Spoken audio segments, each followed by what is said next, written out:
and we're trying to stream here. And it looks like we're about to start. And here we are, streaming here live on YouTube. It is the Riverside Bulldogs taking on the Arroyo Seco Sentinels. Game 1 of a doubleheader. We have another game at 4. This game starts in about 2 minutes, according to our clock. Maybe it'll probably get delayed a little bit. Drew Knight here, along with Mason Jandro. And I will try to share a link.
Welcome to Corona High School here in beautiful Corona, California. I'm Drew Knight. With me is Mason Jandro. I'm filling in for Bradford Evans. He usually does the broadcasts. He is feeling under the weather today, so I am here. And I'm happy. I'm happy to be here. Hope Bradford gets better soon, but in the meantime, we're out here at Corona High School. It's a beautiful day for baseball, and we got a doubleheader. The Riverside Bulldogs are taking on Arroyo Seco for 2 games. This one starting here just a couple minutes, and the other one starts at 4 or whenever this game ends. Today's starting lineups for Arroyo Seco, the Sentinels. Batting first, the designated hitter, Andres Kim. Batting second, the left fielder, Brandon Pozovac. Batting third, the third baseman, Brock Bell. Batting fourth, the second baseman, Froy Smith. Batting fifth, the center fielder, Johnny Malott. Batting sixth, the first baseman, Casey Slattery. Batting seventh, the right fielder, Matt Colomes. Batting eighth, the catcher, River Folly. And batting ninth, the shortstop, Nick Atkins. And on the mound for Arroyo Seco is Jarrett Weiss. And on the field for the Bulldogs, we have on the mound Ryan Doherty, sorry. We have left to right, Kyle Kayberry, Max Merkovich, and Marcelo Arcos. Third base, Alex Rodriguez. Shortstop, Aaron Halpert. Second base, Ethan Watt, a newcomer. First base, Pearson Loska. And behind the plate, doing the catching, is Joel Avina. And so here we go. Stepping in is Andres Kim for the Sentinels. Mason, good to have you with me. Happy to be here. Doubleheader today. Starts at 1, game 2 at 4. So excited to join this here with Drew Knight, filling in for Bradford Evans. And the first pitch of the game by Ryan Doherty is a called strike over the middle of the plate. 0-1 to Andres Kim. And here's the 0-1. And he misses high with a fastball. 1-1. Bulldogs coming off 3 straight losses to the Bombers. Looking to get off that schneid here in the doubleheader, maybe get 2 wins today. And the 1-1 pitch is swung on and just blooped into right field for a base hit. He got in on him, jammed him a little bit, but Kim was able to get around on it just enough to bloop it into right field for a leadoff single, and that'll bring up the left fielder, Brandon Pozovac. Yeah, good pitch there by Daugherty to get right into his hands, but even a better swing by Kim there to fight that off and a little jam shot to right field. Derek Jeter-esque. Here's the first pitch to Pozovac. And it's a called strike on the outside corner. Good pitch by Doherty to start him off. And it's 0-1.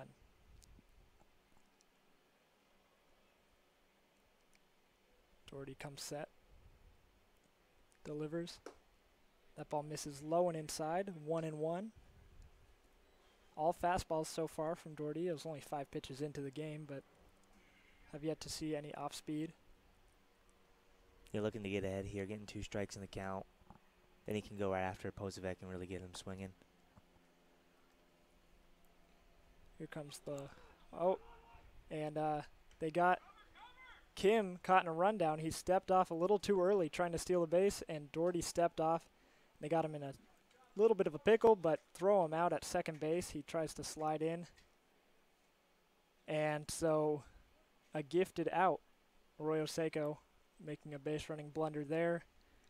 And, they got lucky maybe with a hit, and then they get themselves out on the bases, and now there's 1 out, and it's still 1-1 to Pozovac. Good communication there by the defense to tell Daugherty to step off, and there was Kim just stuck in a rundown, and nice little pickle, nice little rundown play by the Bulldogs, and they got that 1 out. And the 1-1 pitch was called for a strike, and it's 1-2. Doherty working ahead in the count. Pozovac calls a timeout. Thought he was standing there too long and wanted to take another practice swing. He steps back in. Doherty in the windup now. Delivers low in the dirt. Ball 2. And it is 2-2 to Pozovac.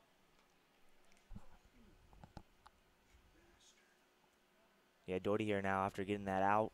That caught stealing, just trying to get a 1-2-3 inning here and get his team back in the the dugout to get their first at bats of the ball game. And the 2-2 pitch is high and inside. Posevec had to bend out of the way a little bit, and it's a full count. And Mason, how big is it for a team to get a quick top of the first inning on defense? It's very important because a lot of runs are scored in the first 2 innings as that one's fouled away. And, you know, it's a lot easier to play from ahead than play from behind, Drew. And the Bulldogs have definitely played from behind a lot in the early games, in the early innings, having to fight their way back into ball games. So hopefully we can get a 1-2-3 inning here and we can be on top first. And just fouled away on another 3-2. Looked like he got fooled on the breaking ball, but was able to stay back just enough to make contact and foul it back into the backstop.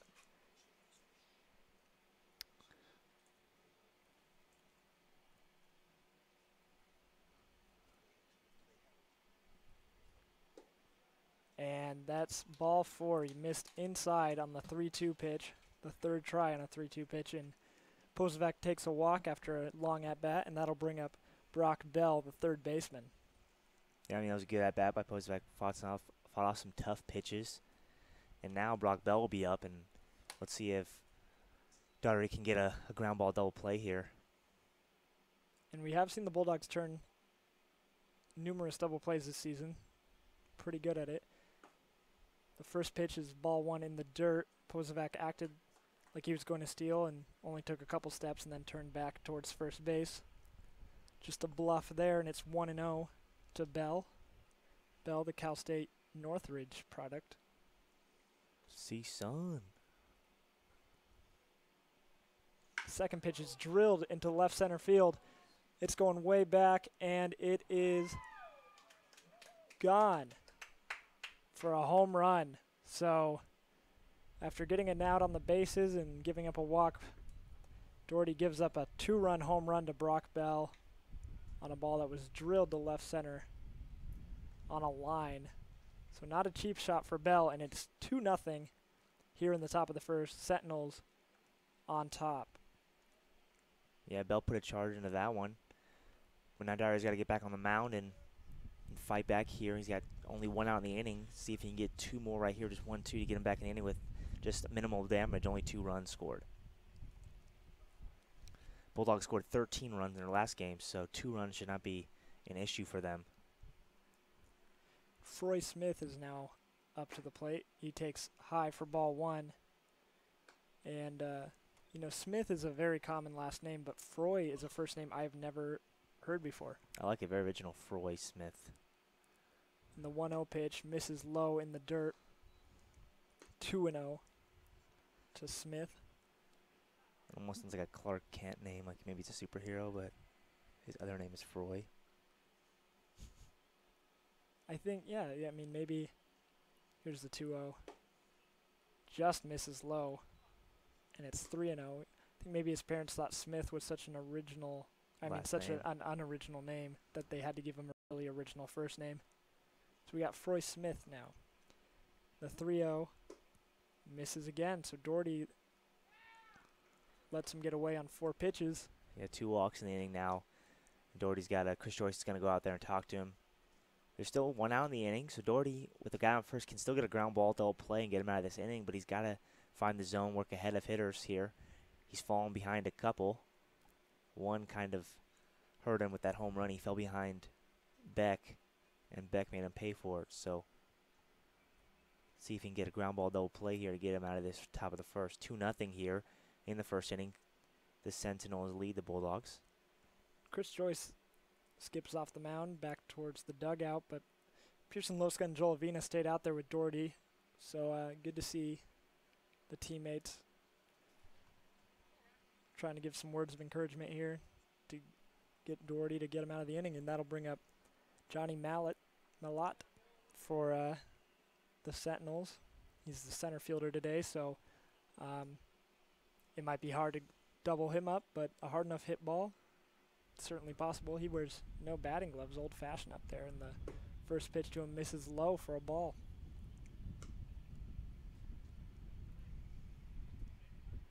Yeah, I like the miss, staying low, but needs to work at the knees here, try to get a strike hold, ground ball double play. Don't want to work up in the zone here. The 1-0 is swung on and missed. It was a big hack on a high fastball. Swung through it, and it's 1-1. Doherty's ready to go. He's staying on the rubber there. And the 1-1 misses high. Avina tries to back pick to first base, but Smith gets in there rather easily, and it's 2-1. Needs to get back in this count, down 2-1. He's gonna go after. He's gonna have to go after Malott here. And here comes that 2-1 pitch. Is swung on and fouled into the parking lot down the right field line. Looks like it probably avoided the cars. And it's 2-2. 2-0 here in the top of the first inning. Arroyo Seco leading the Riverside Bulldogs on Brock Beck's two-run home run. Brock Bell. Bell. I got everything wrong there. That's okay. It's only the first inning. And that ball is hit hard on the ground right past the dive of Pearson Loska at first. And it will be a stand-up double for Johnny Malott. Sorry. And Froy Smith moves over to third base with no throw.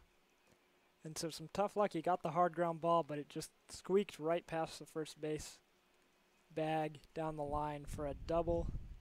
And he finds himself in a jam here with Casey Slattery, the 6-hitter, the first baseman up, the first lefty batter we've seen. But now Dottery he's just trying to get it out here with only one in the inning. The first pitch is called for a strike on a fastball. 0-1, 1 out, 2-0. Arroyo Seco over Riverside here. Riverside has yet to come to the plate. Ryan Doherty on the mound. His 1-0 is fouled back right towards us, but we got a fence in between us. So it's 0-2. And how do you expect Doherty to work 0-2 here? You got to be able to trust Avina with an off-speed pitch in the dirt or away. Not anything close here, 0-2. You're looking to strike Slattery out here, especially with runners on second and third as Doherty steps off the rubber, steps back on. So, yeah, definitely a strikeout pitch here is what he's looking for to get 2 outs in the inning. And here comes that 0-2 pitch, and it is hit on the ground, just foul down the first base bag. That was almost deja vu because it got right past Loska, right inches from his glove, but it was a foul ball.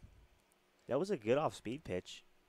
It just kind of hung up there a little bit too much, I think, than he wanted to, and that let Slattery get a little piece of it. But let's see if he comes back to that again, or maybe a fastball up, as it looks like they want to talk on the mound, as Avina will walk out there and talk to him. It's interesting with runners on second and third. You can tell Doherty is fully invested in the hitter here because he's pitching from the windup. So, I mean, not really a threat to steal any bases, but he's also not keeping them close. I mean, if the windup is comfortable for you, more than the stretch, then I would more than recommend the pitch from the windup. 0-2. 2 is hit way up in the air to right field. Arcos is camped under it. He'll come through it. They try to tag. Oh, and he dropped the ball. And it looked like they're not calling it a catch, so it's just it falls in on an error by Arcos. It looked like he had it for sure. Maybe came through it a little too early, and it just tipped off his glove and fell. So it's first and third. It's now 3-0 as the run from third, Smith, came in to score. And so some more tough luck for Doherty on the mound, and he'll face Matt Colomis, the right fielder, with 1 out still. Yeah, that's tough there, especially as a pitcher.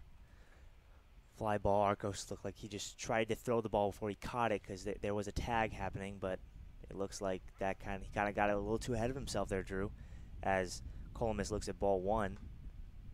And now as a pitcher, I mean, Daugherty's already thrown 27 pitches in the inning. And, I mean, I'm sure he'll pitch over 30 now with only 1 out in the inning, unless he gets a ground ball double play, which is what he really needs right now, down 3-0 in the first inning. Yeah, and when a pitcher's struggling, you want nothing more than to make plays on defense. And Arco's unable to come through there. And another pitch in the dirt, a nice block by Avina. It's 2-0 to Colomes. It's what we were talking about before, Drew. I mean, the Bulldogs have played from behind in those first couple innings the majority of their games.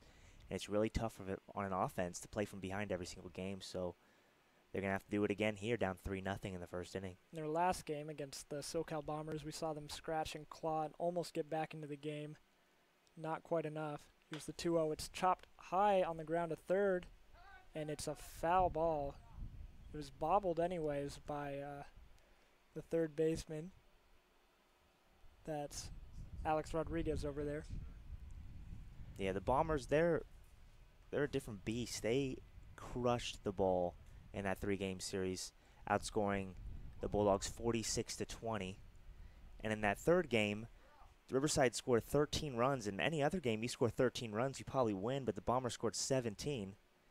And, you know, they're just a team that really hits really well. And now here's Daugherty with guys on first and second. And let's see if he can make something happen here. And it's River Follies up. And did they call that a fair ball? I guess they did, because I'm a little confused too, to be honest. Because we're looking out now, it's first and second, and it's Colomes at first. And there's no one on third base, so I think they scored the run. It might be 4-0, or maybe the runner was. Oh, they say there's 2 outs, so maybe the runner touched the ball in fair territory. Maybe, yeah. Confusing touched the play. ball. They don't tell us word for word everything that happens. Yeah, it looks like he touched the ball in fair territory. It looks like there's going to be a steal here. Avina will throw to third, and ooh, just misses. Slattery will be safe on the steal. And it's 1-1. The ball missed high and inside. The pitch took Avina towards third base. He tried to throw him out, just not in time. And it's 1-1, 2 outs, 3-0 here. So yeah, I think what happened was the ball was chopped over, hit the runner. They originally said foul ball, then they deliberated and decided he was in fair territory when he got touched. And so that runner's out. The runner was safe at first, and it was first and second. But now it's second and third, and the breaking ball drops right into the strike zone for a strike. It's 1-2. That is a huge call for the Bulldogs there. It's a good break for them. Big break. 2 outs have been base running blunders by the Sentinels, but we'll take it. And now they're 1 out away, 1 strike away from being out of the inning, and River Folly is the batter. And the 1-2 is a ball.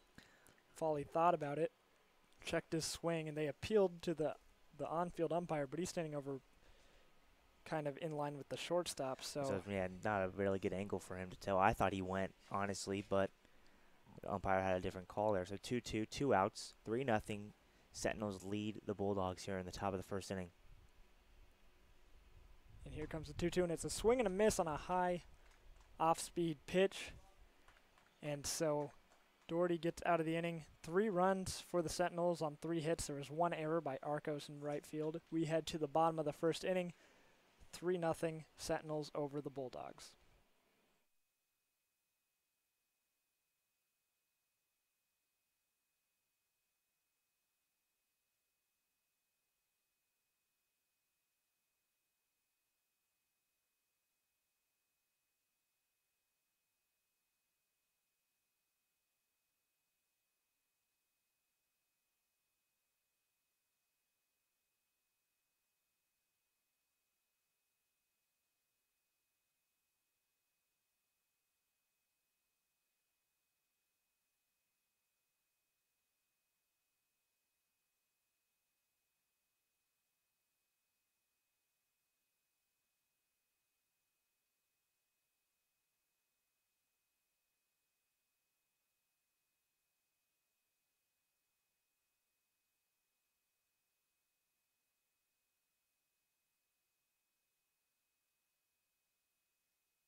And we are back on the broadcast here.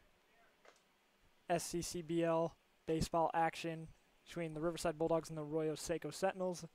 Sentinels took an early 3-0 lead in the top of the first, and here comes Kyle Kayberry and the Bulldogs in the bottom of the first, trying to answer back with some runs of their own. And Kayberry stands in against Jarrett Weiss, the pitcher for Arroyo Seco. Tall guy. Goes to New York University. And the first pitch is in the dirt for a ball. 1-0. Kayberry playing left field today. Plays a very good center field too. Here comes the 1-0. Swung on and fouled straight back into the backstop. 1-1. Probably the most athletic player the Bulldogs have. He can fly any ball in the gap. Is a, I want to say for sure triple with his speed. But we'll see. 1-1. And on the 1-1 pitch misses low for a ball. 2-1. Not when he's on defense. The ball in the gap is in his range. He can chase down balls with the best of them out there. And here comes the 2-1 from Weiss. Called strike on the outside corner. Weiss, interestingly, opposite of Doherty, pitches from the stretch with no one on here. Yeah, more and more pitchers are going to that. I went to that in college, just pitching from the stretch. It's just a lot more, it's just a lot easier. Not a lot of mechanics. It's just kick and go. And the 2-2 misses low and outside for a ball. And it's a full count. A lot of guys do go to the stretch because the windup is very slow and methodical, and a lot of bad things can happen if your windup isn't in sync. And that's why they just go to the stretch, because it's just a kick and a throw. You don't lose that much velocity on a stretch from windup. And Kayberry takes another pitch low in the dirt, so it's a ball 4. He takes his base, and that'll bring up Marcelo Arcos, the right fielder, trying to make up for his error in the field. And all his pitches that missed low. That's a good. If you want to miss anyone, you want to miss low. So we'll see if Kayberry here will take second base with ease with his speed. See if Weiss will keep him close. And Arcos takes a big hack at the first pitch, but swings through it. 0-1. River Foley, the catcher for Arroyo Seco, so he'd be the one trying to stop Kayberry should he try to steal. No attempt on the first pitch. Arcos gets something in his eye, takes a timeout. And he's good to go now, steps back in. Here comes the 0-1. And it misses high that time. 1-1. And we're in the first inning of game 1 of a doubleheader.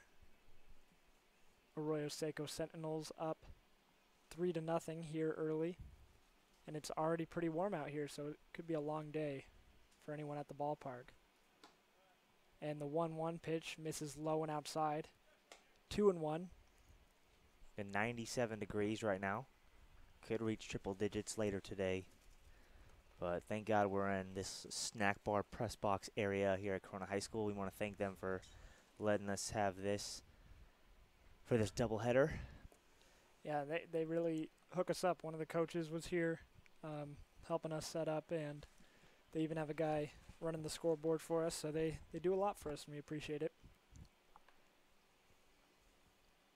It's 2-1 here to Arcos. And the 2-1 pitch misses high for a ball, a high fastball, and it's 3-1. So it's funny, he missed on the walk to Kayberry. He missed all of the balls low to Kayberry, but on this at-bat, he's missed every single ball high to Arcos. So a little... Needs to find the happy medium if he wants to have a good outing today. The 3-1 pitch is swung on and fouled back into the backstop, and it's a full count again. Second straight batter to lead off the game with a full count.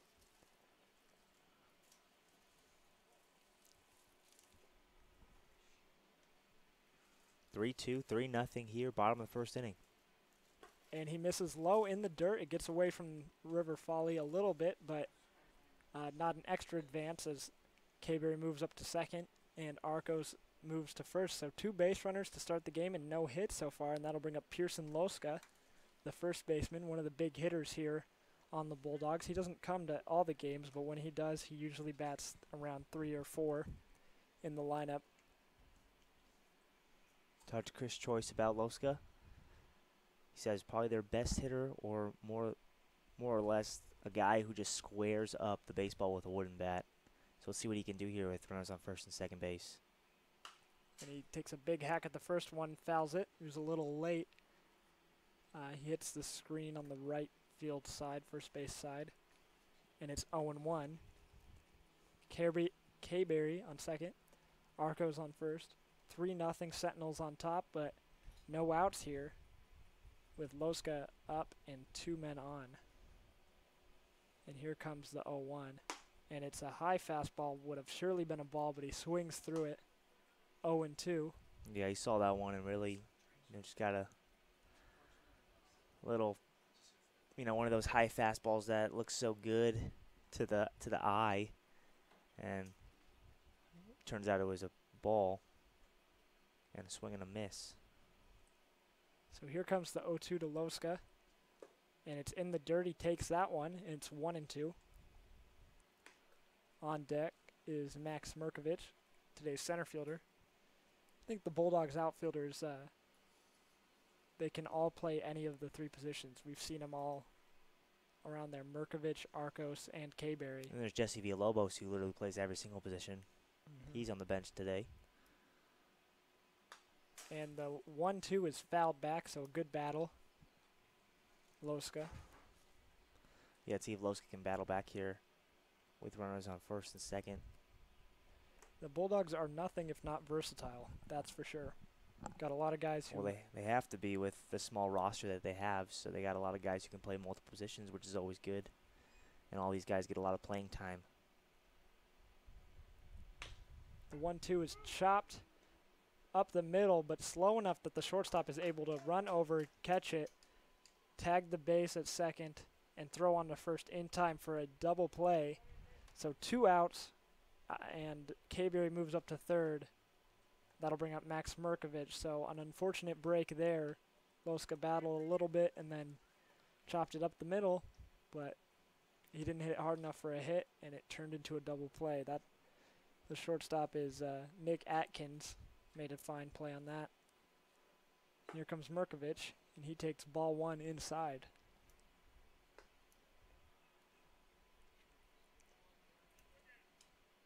So if Merkovich wants to keep this inning alive, he'll need to get on base here. Base hit would score the run. And he swings and misses at the second pitch, 1-1. So it looked like it could have been a big inning for the Bulldogs, and now it's looking like they'll need to salvage it. Maybe 1 run would be a successful inning at this point.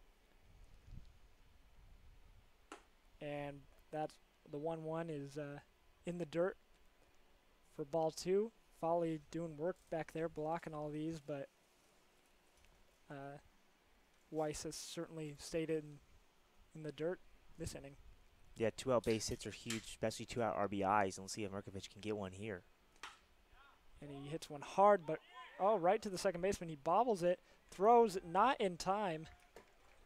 And so Merkovich hit it hard, and good things happen. An error by the second baseman there. That's Froy Smith. And so a break for the Bulldogs. A run scores. K-Berry came in from third. Merkovich is standing on first, and here comes A-Rod 2.0, Alex Rodriguez. We're number 15 today instead of 21.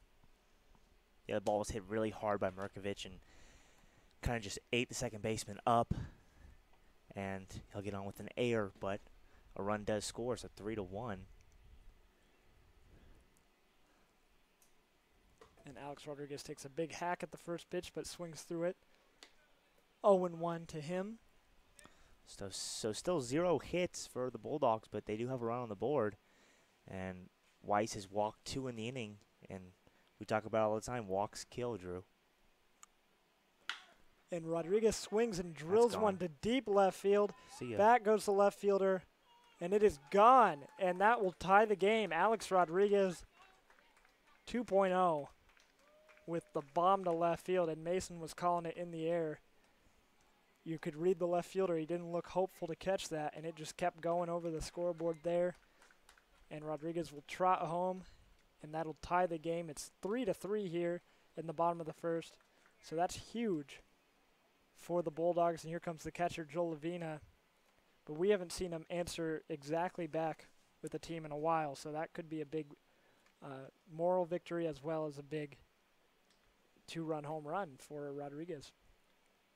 Yeah, just a ball up, and he didn't miss it as Avina's grounded out to third base here, up with it, and that will end the inning. But before the young Alex Rodriguez 2.0 hits a 2-run shot, they score 3 runs on 1 hit, 3 unearned runs, should I say, Drew, because not 1 was earned, but 3-3, top of the second, here we come.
We're back live with you here at Corona High School, where the Bulldogs just tied it up in the bottom of the first. So eventful first inning for both teams. It's 3-3 here as we start the second, and the 9-hitter for the Sentinels is up, Nick Atkins, the shortstop. And the first pitch from Doherty is a fastball called strike 1. Doherty, 35 pitches in the first inning, hoping this second inning will be a lot shorter and a lot more easier on his arm. That pitch misses outside, gets past Avina. 1-1.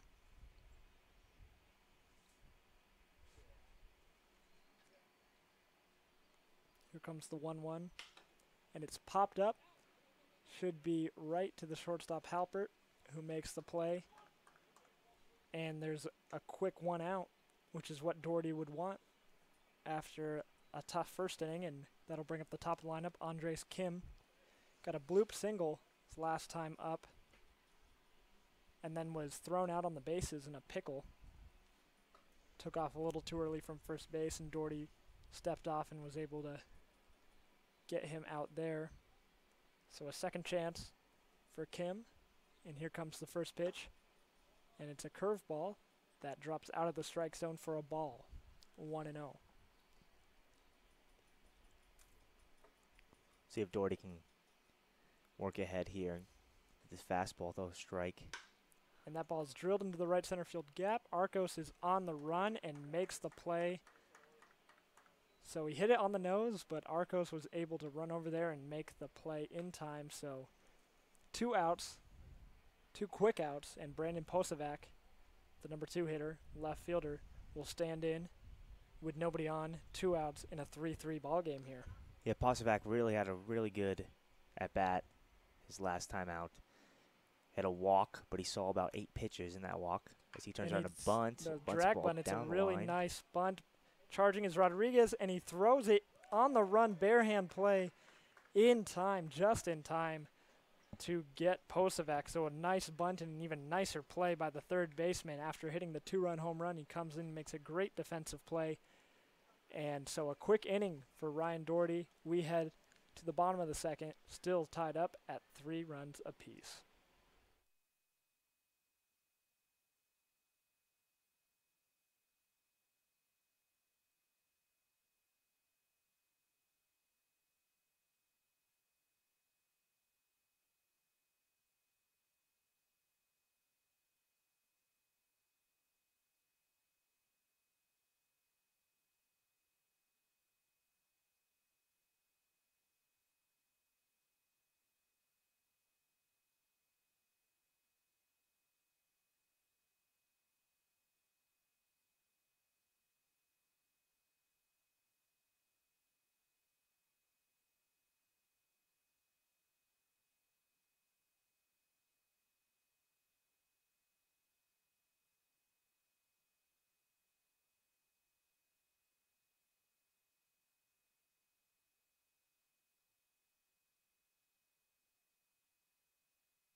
Welcome back to the live broadcast here at Corona High School. Beautiful field here. It's the bottom of the second inning now. Aaron Halpert, the shortstop, steps in. He's the 7-hitter for the Bulldogs here against Jarrett Weiss. And here's the first pitch to him, and it swung on and drilled over the shortstop's head for a line drive. Solid base hit for Halpert to lead off the inning on the first pitch. So, yeah, good start there for the Bulldogs here in the second inning, tying the game in the bottom of the first to make it 3-3. And now here in the second, after Doherty gets a 1-2-3 inning, they come out here. Halpert's first at bat, single, and now Neufeld will be up, the DH, number 8 hitter. Neufeld has had his shining moments for the Bulldogs. The first pitch is inside for a ball to him.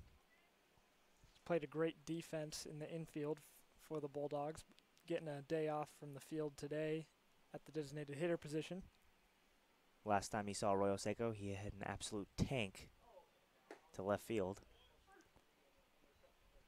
Probably the longest ball we saw hit by a Bulldog. I mean, that Alex Rodriguez home run in the first inning was a bomb too, so that could count as a bomb. He takes a call to strike one, so it's 1-1.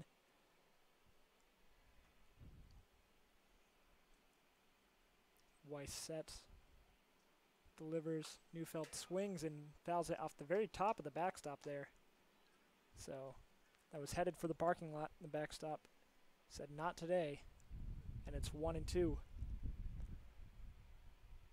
If you're just joining us, Arroyo Seco scored 3 in the first, and then the Bulldogs answered back with 3 of their own. The 1-2 was waved at. He swung way late, realized it was going to be a called strike, and so he just kind of put his bat out there and didn't make contact. So a strikeout for Weiss, and there's 1 out, and that'll bring up the 9-hitter, Ethan Watt. He's playing second base today. He's a brand new player for the Bulldogs. Yeah, first time seeing Ethan Watt, and we'll see what he can do in his first at bat. 4 hits for the Sentinels, 3 for the Bulldogs. 3-3 is the score, bottom of the second inning.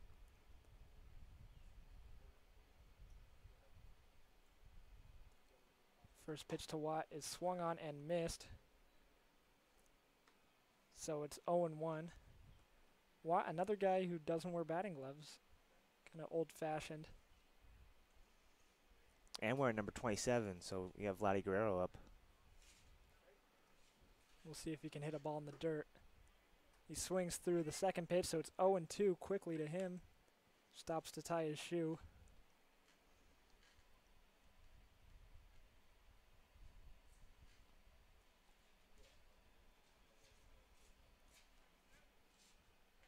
Halpert takes his lead at first. The pitch from Weiss swung on and missed, so the first we see of Watt is a quick strikeout. Some good pitches by Weiss. And so after a leadoff single for Halpert, 2 straight strikeouts for Weiss, and now he faces the top of the lineup in Kyle Kayberry, today's left fielder, who walked his first time up and scored the first run of the game for the Bulldogs. And taking off is Halpert, and he is thrown out. A good throw by Foley, but a better play by the second baseman. That's Froy Smith, who dug the throw and turned around to make a nice tag. So no runs, 1 hit, no errors for the bottom of the second for the Bulldogs. We head to the third inning. The score remains tied 3-3.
And we are back live and broadcasting.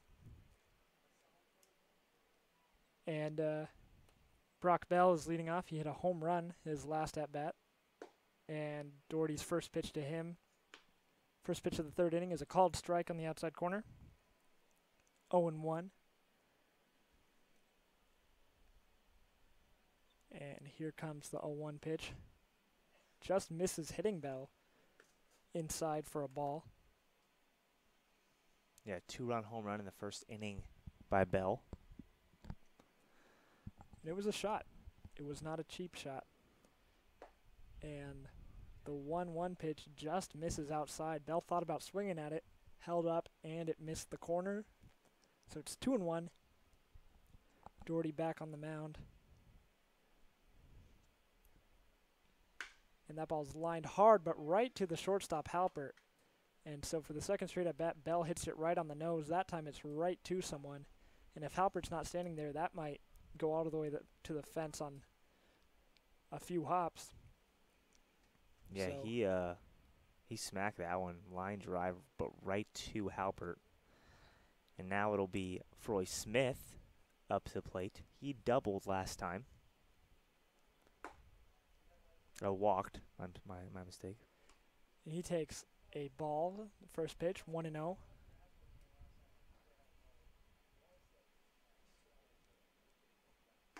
And another ball, missed in the same place on a different pitch. So a fastball and then a breaking ball, both missed high and outside. And it's 2-0 to Smith. And I think he took a 4-pitch walk last time he was up. So he has yet to see a strike, and then he swings at that one and fouls it towards the third base dugout on a chop. 2-1.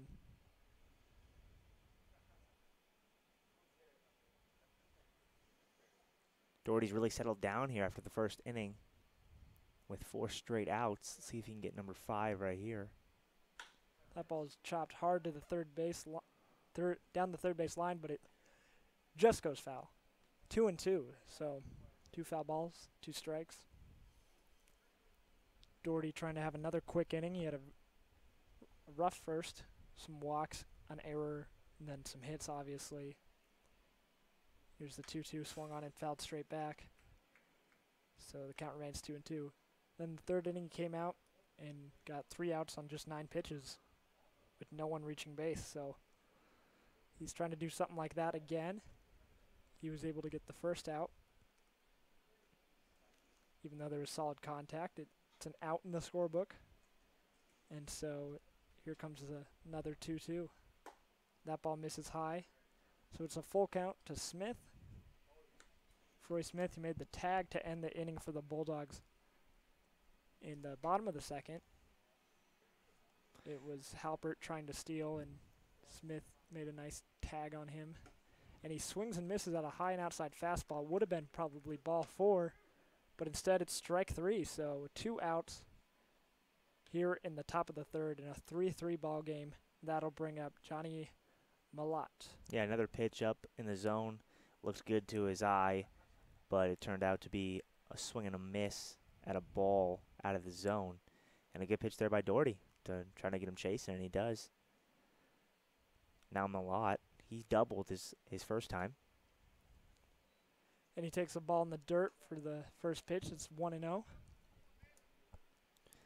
Nice little double down the line. Just snuck it past the glove of Loska. That ball is ripped, but he was late on it, and it was fouled into the parking lot down the first base line. So it's 1-1. 3-3 is the score here, top of the third inning. Seco against the Bulldogs. And a pitch just misses low. Avina wanted it to be a strike. And it's 2-1.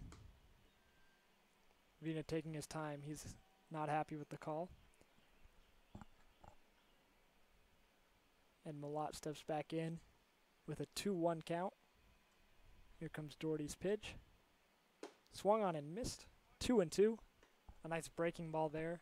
Yeah, it was a nice little hard sliding slider. Got Malat to swing over it. So now 2-2, 2 outs. Number 2 batting. So the deuces are wild here. And he takes the ball in the dirt, so it's 3-2 with 2 outs. Nobody on base here at Corona High School. Very well kept high school field here. And it's not easy to do in the Southern California heat. Not very much rain, but they keep it nice here. And here comes the payoff pitch. And he misses low, so he walks Malat. So not a perfect inning for Doherty. And here comes Casey Slattery. Yeah, 2-out walk definitely isn't something you want to face here as Doherty now looks into Slattery. Slattery was the one who hit that fly ball to right field where Marcelo Arcos just had a little bit of trouble with it. And it dropped. Let's see if Doherty here can just get out of this with after that leadoff. I mean, that's 2-out walk. And he fouls the first pitch he sees over the backstop down the third base line. And it's 0-1. 3-3, top of the third inning. Arroyo Seco Sentinels tied with the Riverside Bulldogs. Here comes the 0-1. Misses low, 1-1. 60 pitches already for Doherty here in 2 innings and 2/3. On average, what would you say the limit is for pitchers in the summer league, especially on the Bulldogs? Probably around 80. And the 1-1 just misses. It's a nice breaking ball again. A good take by Slattery, so it's ball 2, 2-1. I could be wrong, though. Doherty had 115 his last outing against the Bombers, so they let him go. yeah, big time. Here comes the 2-1 delivery. Swung on and hit in the air. Foul again. And the deuces are wild once again. 2 balls, 2 strikes, 2 outs. 3-3 ball game here in the top of the third inning. So the deuces and the, what would you say, the triples are wild. And the 2-2 pitch is flared into left field, and it drops in front of K-Berry. I thought he was going to have a play on that, but it sunk rather quickly, and he played it on a hop in front of him, so it's a base hit for Slattery. Second time he's been on base. And so now with 2 outs, there's a runner on first and second. And Matt Colomes, the right fielder, is up. And Colomes is the one who hit that weird, he hit a chopper down the third baseline that hit the runner. It was a lot when he was standing on third base. Yeah, that was a funky play in the first inning, but it just teaches you as a base runner on third base, you have to stay in foul territory. Do not come into fair territory, because if a ball hits you and you're in fair territory, you're out. So here comes the first pitch to Colomes, and it's a called strike. 0-1. Doherty here got 2 quick outs, but here in a little jam, 2-out walk and a 2-out base hit, and now Colomes. Let's see what he can do here. Doherty hoping to get him out any way he can. And the second pitch misses high for a ball. It's 1-1, and Avina goes out to the mound to chat with Doherty.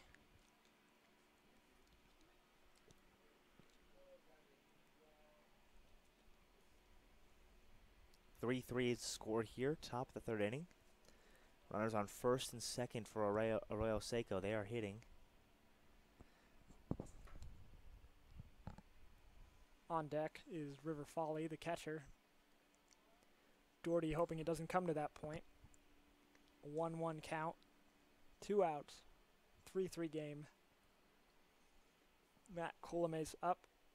Ryan Doherty on the mound. Johnny Mellott on second. Casey Slattery on first. And here's the 1-1 pitch. And it's swung on and flown way up in the air to center field. And it's caught by Merkovich. He kept trotting back, kept carrying on him, but he made the plays for the third out. So no runs, 1 hit, a walk, no errors in the third for the Sentinels. We head to the bottom of the third inning. The score is tied up at 3 runs apiece.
We are back live and amplified here on YouTube at Corona High School. Drew Knight on the call with Mason Jandro. Bradford Evans had to call in sick today, so I'm his pinch broadcaster.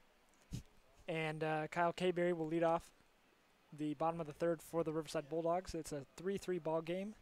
Jarrett Weiss on the mound, and the first pitch is drilled into center field, and it goes over the head of the center fielder Mellott. And Kayberry will stand at second with an easy double. Thought about third, didn't take it. And it was a hard hit ball. It looked like Mellott out there kind of underestimated it, was jogging, and then all of a sudden it went over his head. Yeah, well, the wind is blowing out today, so that ball definitely got into the wind and gave it a little bit more giddy up than Mellott thought it had. And it one-hops the fence, and a leadoff double for Kayberry as Marcelo Arcos will step to the plate. He walked his first time. Kayberry was up at the end of last inning, but there was a caught stealing by Aaron Halpert, so he was able to continue his at bat, and he takes off for third.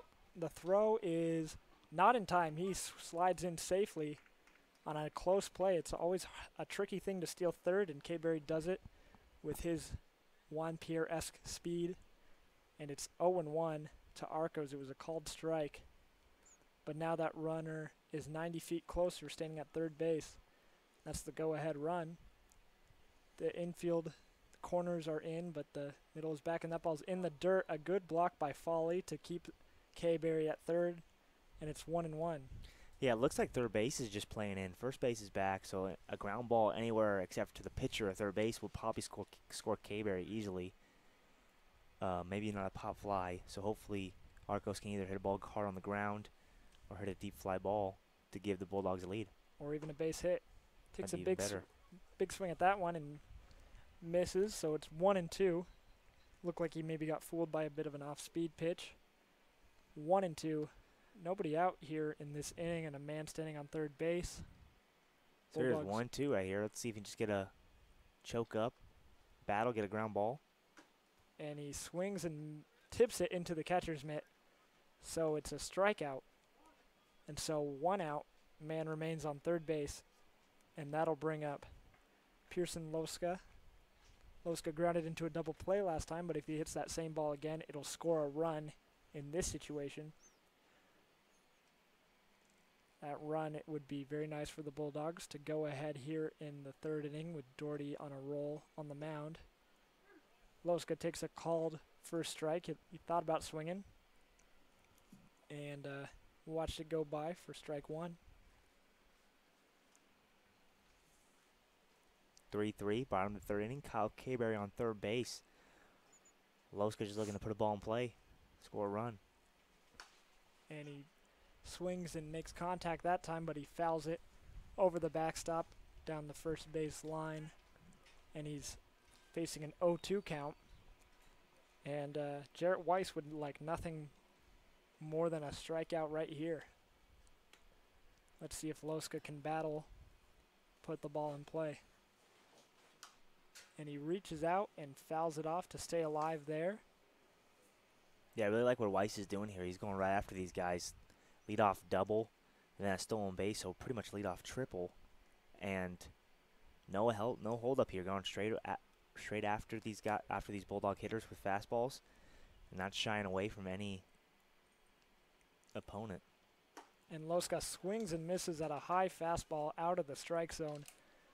Not the first time we've seen that from anyone in this game, but it goes for a second straight strikeout. And so now Max Merkovich will stand up again with a runner on third and 2 outs. He hit the ball hard at the second baseman last time. We originally ruled it an error, and it got changed to a hit, so he'd like to do something similar this at-bat. And the first pitch is taken for a called strike one. Yeah, 2 out RBIs killed the Bulldogs in that Bomber series, and they had 3 2-out RBIs in that first inning with Mirkovich's single, and then Alex Rodriguez 2.0 and his 2-run shot.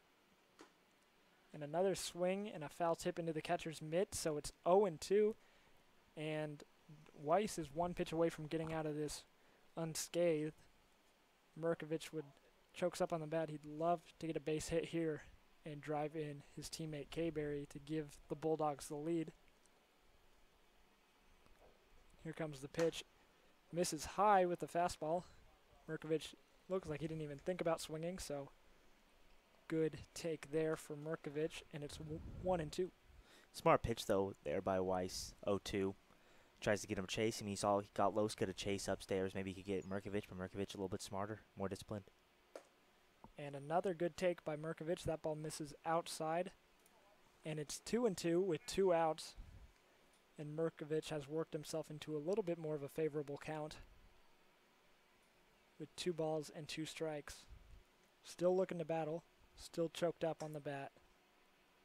Here's the 2-2. Swung on and fouled down the line. It stayed low and didn't go too far, so we thought maybe Slattery would have a play on it at first base, but just out of play enough that he can't reach it, and the count remains 2-2. Merkovich will try once again, and Weiss will try to strike him out once again. And here comes the pitch. Swung on and drilled to right field, but they had him played perfectly as the right fielder, that's Matt Colomace, is barely had to move to make the catch. So the third out is recorded. So no runs on a hit, no errors. Stolen base for K-Berry, but they leave him at third, and the score remains knotted up at 3 runs apiece. We'll be right back.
We are back with you here at Corona High School, where the Riverside Bulldogs and the Arroyo Seco Sentinels are tied up 3 runs apiece here in the top of the 4th inning. Ryan Doherty remains on the mound for the Bulldogs. He's thrown a lot of pitches, but he's pitched pretty well. 3 tough luck runs in the first, but nothing since then. And River Folly will lead off for the Sentinels, and he swings and misses at the first pitch, 0-1. Foley struck out his first time. As we'll see if Doherty can get him again. 3-3, top of the 4th inning here in Corona High School. Foley swings and chops one over the third base dugout for a foul ball, and he's quickly down 0-2. Doherty doing his part to keep this game tied, but unfortunately for the Bulldogs, Jarrett Weiss is on the mound for the Sentinels trying to do the same thing. And the 0-2 pitch just misses the outside corner. An excellent really good ball. 0-2 slider there. Tries to get him chasing, just misses the outside corner, but nothing close there to hurt Doherty. So good 0-2 pitch. Here comes the 1-2, and it's a swing and a miss. It gets by Avina. He gathers it and throws on to first just in time to get Foley. So a drop third strike, but Avina throws out to Loska. So Foley will be 0-2 with 2 strikeouts in the books. And the 9-hitter, the shortstop Nick Atkins, is now up to the plate. 1 out in a 3-3 ball game.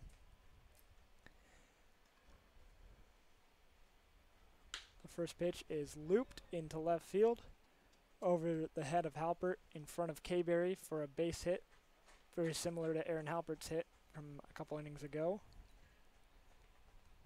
And so the Sentinels have the first base runner of the 4th inning here in the top of the 4th. Nick Atkins with the single in the top of the lineup. The designated hitter, Andres Kim, is now batting. Yeah, just like Halpert, first pitch, line drive into left field. There's Nick Atkins, line drive, left field, first pitch. Atkins singled his first time, flew out to right field his second time. Here comes the first pitch to Kim. Swung on and missed. Looked like a breaking ball there. Avina's throw gets past Doherty, but that's Ethan Watt backing up the throw, so no advance from Atkins. Kim is down 0-1. There's 1 out. Atkins stands on first base. Doherty's in the set. Ready to pitch. Here comes the 0-1. Misses inside and low. So it's 1-1, 1 out. 3-3 is the score here. So far, the Sentinels have 5 hits. Sorry, the scoreboard is incorrect. In Corona, we're here at Corona High School.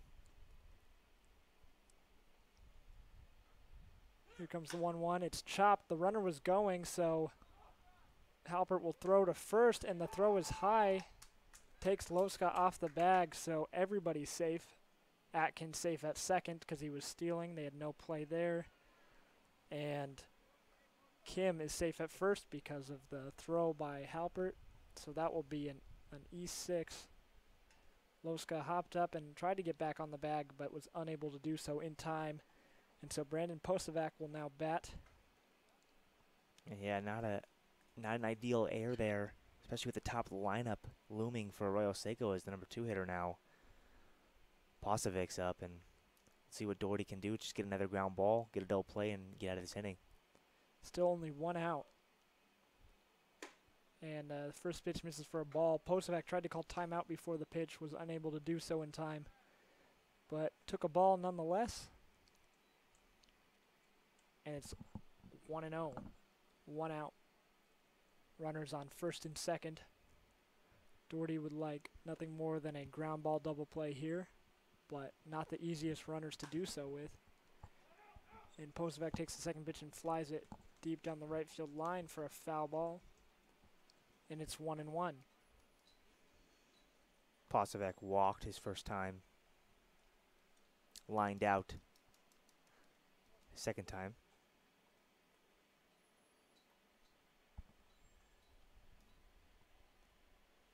Here comes the 1-1 from Doherty. The runners take off, and it's a perfectly timed hit and run because Posovac grounded it right to where the second baseman should be, but he was covering the base, so it goes for a base hit.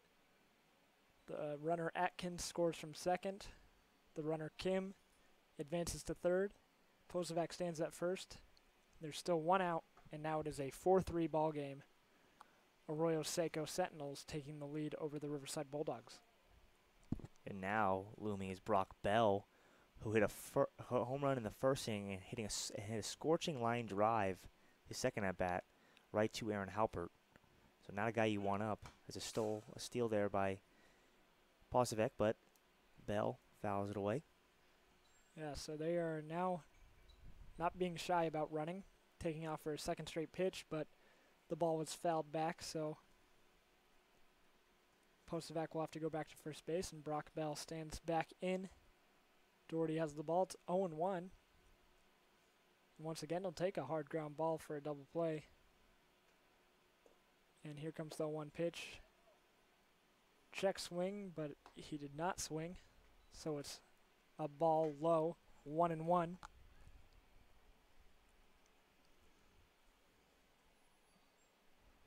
One out, 4-3. Seco leading the Bulldogs, first and third corners here with Beck on the, and he crushes And that one Bell at left field. Drives another one. That'll be caught. It kind of disappeared from our view, but it was a great leaping catch by K-Berry in left. It'll go as a sac fly as Kim scores from third, but Posovac has to scamper back to first base.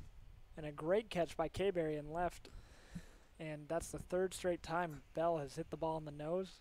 2nd straight time he has nothing. Well, he had a sac fly there, but hit the ball hard 2 times in a row and got out both times. And that'll bring up the 4-hitter, Froy Smith, the second baseman, with now 2 outs and Arroyo Seco leading 5-3. Doherty picks over to first base. Plenty of time to get back for Posovac. Yeah, Brock Bell, 3 at-bats and 3 really hard-hit balls. And a great catch there by K-Berry in left field to rob him of a hit. It gets tricky for us to see down that left field line, so we did see him leap, but it was hard for me to tell anyways I couldn't tell either. that the ball was in his glove, and then they signaled out. And the first pitch to Smith is a ball low in the dirt. 1-0. Posovac is on first. Froy Smith, the great first name of Froy. Froy. And he flies one into right center field. Arcos going back. Looks like he has it and makes a fine running play. Ended up being less routine than I thought it was, but he makes the catch nonetheless. And so 2 runs for the Sentinels on 2 hits. There was 1 error and 1 runner left on base. We head to the bottom of the 4th. Sentinels 5, Bulldogs 3.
Welcome back to the broadcast here at Corona High School, where the Arroyo Seco Sentinels just took a 2-run lead. It's 5-3, Sentinels on top, and Alex Rodriguez, A-Rod 2.0, will stand in after his first at-bat after crushing a home run.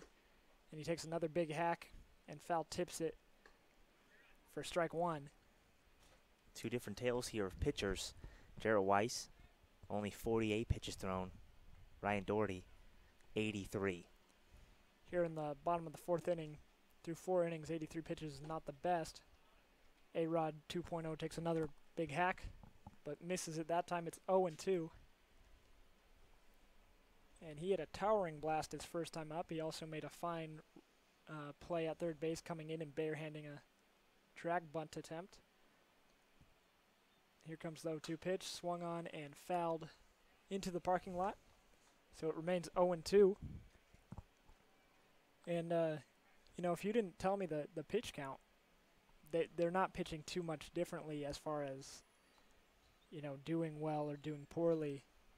I think Weiss has had some better breaks behind him than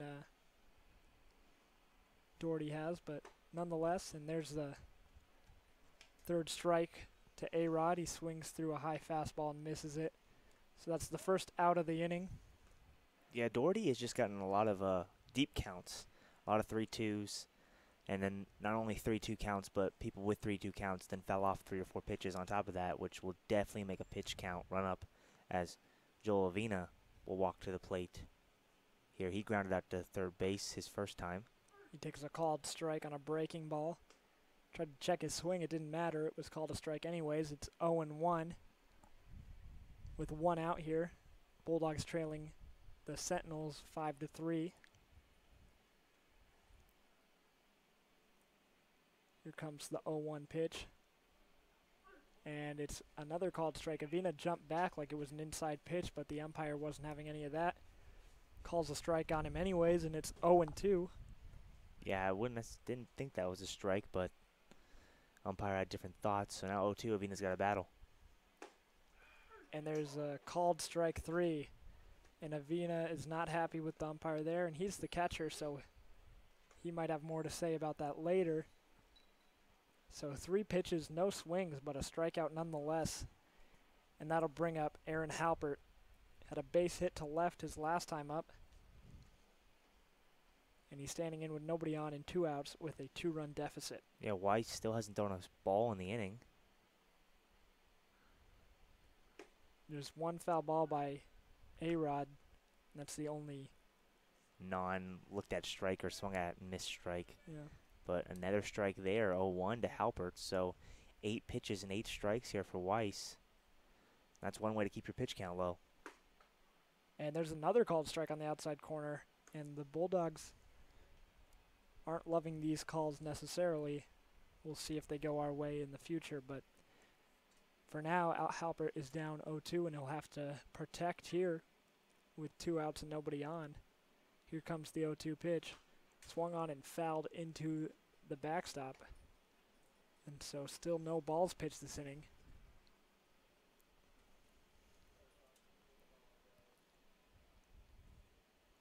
Six Ks on the day for Weiss. Halpert trying to keep that from growing.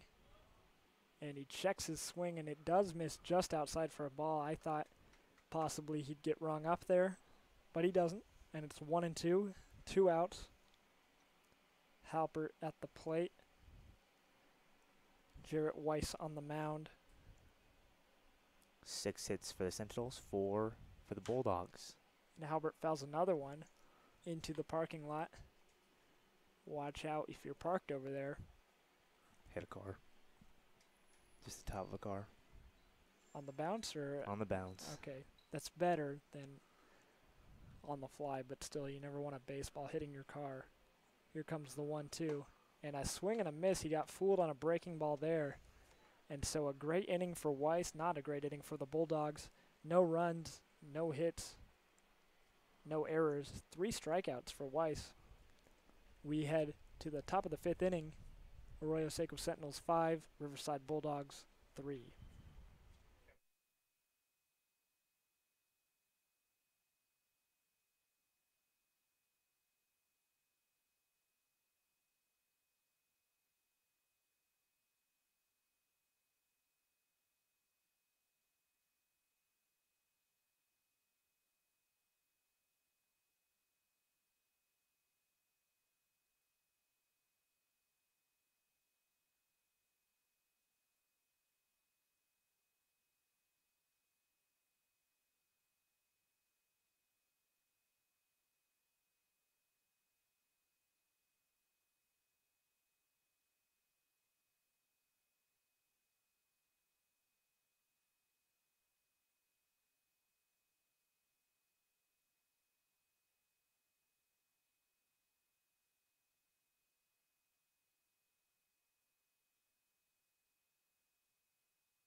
We are back on YouTube here at Corona High School.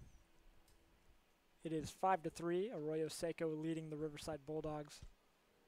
Ryan Doherty back on the mound for the 5th inning, and Mason was saying in the break we haven't seen starters go out for 5 full, so Doherty hoping to be one of the first, if not the first, Bulldog to do so. And the first pitch to Johnny Malott, the center fielder, is a called strike. So a good start to the inning. Malott double and a walk. And he fouls that one towards the Cars again. So it's 0-2. Nobody on, nobody out. First batter of the inning.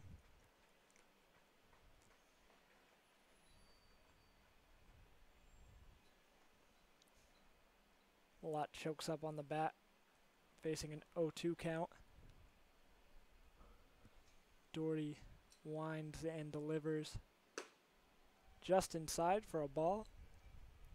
1-2. 5-3, Arroyo Seco leading the Bulldogs here in the top of the 5th inning. And that ball sailed on Doherty a little bit, flew over the head of, in the glove of Joel Vina. So it's a ball, 2-2. 2 balls, 2 strikes. Number 2 batting. And he takes a called strike 3, a great slider by Doherty. Yeah, great pitch there. Actually got him to look at that one and caught the corner. And he's had a couple of those that just have missed the corner, but that one caught it. And a great pitch there by Doherty to get the first out in the inning. Here's Casey Slattery, the first baseman. He's had some good luck today. He hit a fly ball to right field that was missed on an error by Marcelo Arcos, and then he blooped a single in front of Kyle Kayberry and left. So not the best contact, but he's been on base twice. First pitch missed for a ball, and the second pitch was just fouled softly down the first base line. So it's 1-1, one out here. Arroyo Seco Sentinels lead the Riverside Bulldogs 5-3 here in the top of the fifth inning. Here's the 1-1 from Doherty. A check swing, and it is a foul pop-up that's beyond the reach of Alex Rodriguez. So it'll fall safely, but foul. So it's 1-2 now to Slattery. 1-2, one out here for Doherty, and one strike away from getting 2 outs in this inning, and that would be huge. He's really eating innings here for this slim pitching staff. And he swings and misses through that one. Slattery does. So a good pitch by Doherty to get his second strikeout of the inning. And yeah, it would be huge, especially with a doubleheader today. You got double the innings at least that you have to have arms for. So if Doherty can go 5 or even more, that'd be huge for this Bulldogs team. And Matt Colomace will stand in now with 2 outs in the inning, nobody on base, with a 2-run lead over the Bulldogs. Doherty trying to keep it that way. Here comes the first pitch, swung on and grounded foul down the third base line. And what he's doing in this inning, what he needs to do every time he comes out is get ahead of guys and stay ahead of guys. When you're a pitcher and you work from ahead of the count almost every at-bat, pitching is a lot easier than from being behind 2-1, 3-1, 3-0, 2-0 every single at-bat. Here comes the 0-1. It misses in the dirt. So it's 1-1.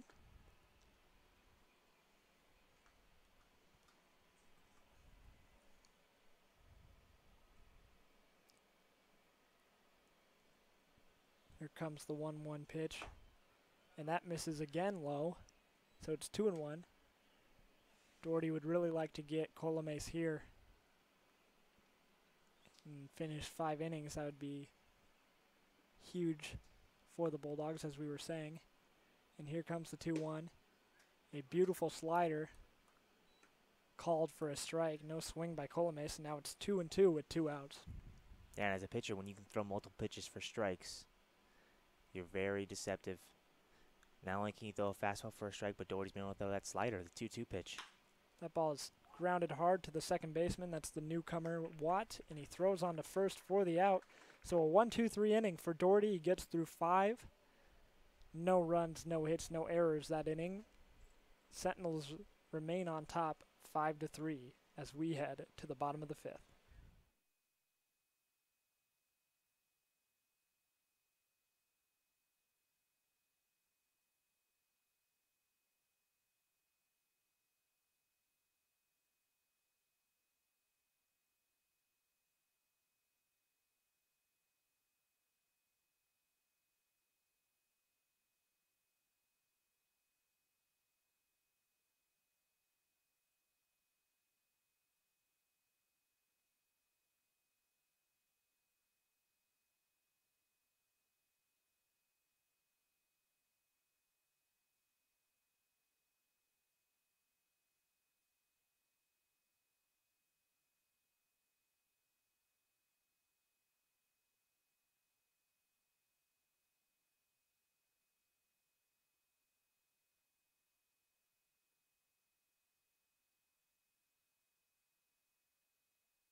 Welcome back to the broadcast.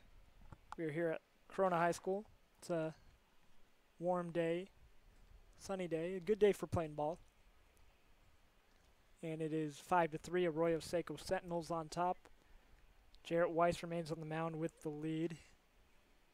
And Sam Neufeld, today's designated hitter for the Bulldogs, is the first batter of the inning here in the bottom of the 5th inning. Weiss's first pitch is a ball in the dirt. Ball 1-0. Neufeld struck out his first time, so we'll see what he can do here. Try to get a leadoff base runner for the Bulldogs. Bottom of the 5th, 5-3. Sentinels lead the Bulldogs. Neufeld swings at an off-speed pitch. He was a little early on it, and it's 1-1. 6 hits for the Sentinels, 4 for the Bulldogs. Here comes the 1-1 from Weiss. Swung on and flied into the air. Looks like the shortstop Atkins will have it. No problem for him. And there's one away. The 9-hitter Ethan Watt, the newcomer for the Bulldogs. He struck out his first time. Will come make his second at-bat of the season. And after him, it'll be Kyle Kayberry, the leadoff man and the left fielder. Watt playing second base today. Played a good second base. So far, only one at bat. And he swung and missed 3 times, and he swings and misses at the first pitch this at bat. So it's one thing, he's taking his hacks, man. His first at bat, he took 3 really big hacks, and then now right there, another big hack. So I mean, he's taking his hacks. And here comes the 0-1 pitch. And he doesn't swing at that one, but it's called a strike regardless. So he's seen 5 pitches today, and they've all been strikes. He takes a timeout. The wind was kind of blowing in, and some dirt got in his eye, it looked like, and got it taken care of, and now he's back in. Weiss comes set for the 0-2 and delivers, and that ball is ripped foul down the third base line. So that's the first time we've seen him make contact and hit the ball pretty hard, but he hit it foul. See if he can battle here 0-2 after that hard hit foul ball. That was an off-speed pitch, so I would be surprised if Weiss goes back to that. He at least seemed like he read that pretty well. Probably going to go back to a fastball. And he does, and Watt is able to just foul it off to stay alive, and it remains 0-2. So he's yet to see a ball today. Weiss seems like he gets that fastball by Watt pretty easily, so I would still stay with that fastball. I wouldn't go to the off-speed pitch. And Watt hits it hard on the ground in between the third baseman and the shortstop. Past the dive of Brock Bell at third base for a base hit. So he did go with the fastball. Watt made him pay for it. There it is. Watt jumped on it. And so now there's a runner on first base in Ethan Watt. And the top of the lineup, Kyle Kayberry, is up. Kayberry ripped a double his last time and then stole third. Yeah, 1 for 1. Kayberry walked in the first inning. Also, Watt at first, Kayberry up. Kayberry takes a big swing at the first pitch, but he misses, and it's 0-1. 1 out. Newcomer Ethan Watt, the second baseman, is standing on first. And Jarrett Weiss is on the mound still for Arroyo Seco. Here comes the 0-1. It's a called strike. So 0-2, and Weiss has worked ahead to a lot of the batters lately. 5-3. Arroyo Seco leading Riverside Bulldogs. Bottom of the 5th inning. Wind starting to pick up a little bit. You can hear it in our mics probably, but 0-2. And a big swing and a miss on a high fastball. So a 3-pitch strikeout answers the base hit, and so now there's 2 outs, and Marcelo Arcos is up to bat, man on first, 2 outs, trailing the Sentinels 5-3. We've got 2 games for you today. This is the first game. We're here in the bottom of the 5th inning, but when this one concludes at about 4 o'clock, there should be game 2 of this doubleheader. The first pitch misses high for a ball. Foley thought about back picking over to first, but he elects not to. So it's 1-0 to Arcos. Yeah, so at 4 o'clock we got game 2 of this doubleheader. Or if this game goes until 4, then it'll probably delay a little bit, but still. Either way, we're having 2 games. Arcos swings and fouls a pop-up, and Foley chases it, but it goes just beyond the backstop. So no play for him, and it is 1-1. 2 games between the same 2 teams, and so both coaches probably happy with their starters going into the 5th inning. That's pretty deep for a summer league game. And the 1-1 pitch to Arcos doesn't come quite yet. There's a pick over to first to check on Watt. He dives back safely. That's Slattery over at first. Watt takes his lead again. And Weiss comes set. Here's the 1-1 to Arcos. He misses outside. And they seem a little concerned about Watt over there at first base. I mean, there's no scouting report on him, so I don't know exactly why this is his first game. But, you know, good for us to get him a little distracted over there. He's not focusing on Arcos. Arcos got 2-1 count. Hopefully he throws a mistake and Arcos can make him pay for it. Here comes the 2-1. Arcos swings, and it's a chopper to Hopper to third. Bell throws on to Smith at second in time to get Watt, and that'll be the 3rd out of the inning. No runs, 1 hit, no errors that inning for the Bulldogs. We head into the 6th inning. Arroyo Seco Sentinels 5, and the Riverside Bulldogs 3. Will be right back.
Welcome back to Corona High School for this Sccbl baseball action. Arroyo Seco Sentinels visiting the Riverside Bulldogs. We have a new pitcher. Ryan Doherty comes out of the game after 5, and Colby Childs, number 25, will take his place. And he'll face the 8-hitter River Foley for his first bat of the game. And here's his first pitch. And it's a breaking ball that misses inside for ball 1. So Doherty looked like it could have been a bad outing, but it ended up being pretty solid. The second pitch is another breaking ball that dips just below the strike zone, so it's 2-0 to Foley. Foley has struck out twice today. Here comes the 2-0 pitch. And that ball misses just outside, so Childs is right around the strike zone, but he has yet to hit it. And Childs, another pitcher who likes to work fast. Here comes the 3-0. That's a called strike on the outside corner, so he gets the call there. Foley was taking all the way, so it's 3-1 to River Foley, the catcher for Arroyo Seco. And here comes the 3-1 pitch. And that ball misses high, so Foley doesn't have to take the bat off his shoulder, and he gets a trip to first base. And here comes Nick Atkins, the shortstop and the 9-hitter for the Sentinels. Atkins 1 for 2. And Childs, good had a couple good pitches there, but just couldn't get the call that he wanted. As Doherty's final line, 5 innings pitched, 6 hits, 5 runs, 3 earned, 5 Ks, 3 walks though. All 3 walks they'd all scored. So that just shows walks kill, as there looks like it'll be a runner here for Foley, which is the catcher. So I wouldn't say a pinch runner, just more of a replacement runner for Foley. Brandon Benson is running for him at first base. He's an outfielder, so likely just coming in to run. But we'll see what happens defensively in the next inning. And Atkins still waits his first pitch, and here it comes. And it misses inside for ball 1. Now, Childs has been close. Like I said, he's right around the strike zone, but he has yet to like really find it.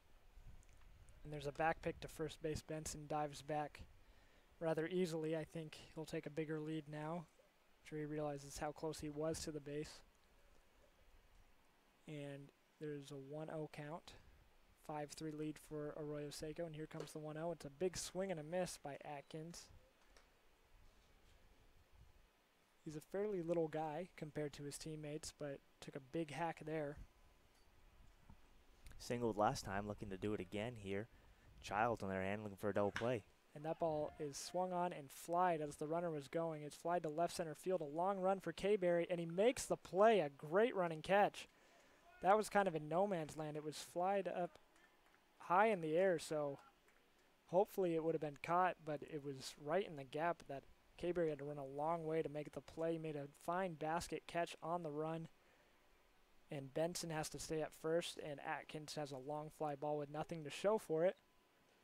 Yeah, hit and run there by the Sentinels, and Atkins put a charge into it, but great play out there by K-Berry.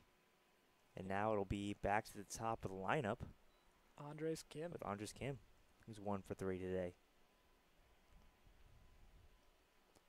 The first pitch to him is hit right back up the middle for a solid single. Benson advances just to second base. So it's first and second with 1 out. Childs finds himself in a bit of a jam with the 2-hitter, Brandon Posovac, due up. Posovac is very quick, so a double play ball would be ideal, but not necessarily easy here with 1 out. Arroyo Seco has a 5-3 lead, trying to extend that here. Childs trying to keep it right at 2 runs. The first pitch is a breaking ball that misses inside again. Childs yet to get ahead of somebody. Every battery's face, he's fallen behind, so he needs to start working in the zone. Work down in the zone, get a ground ball here to get out of this inning with no runs scored. Childs steps off for a second, and he steps right back on. Here's the pitch. Called strike, so it's 1-1 to Posovac.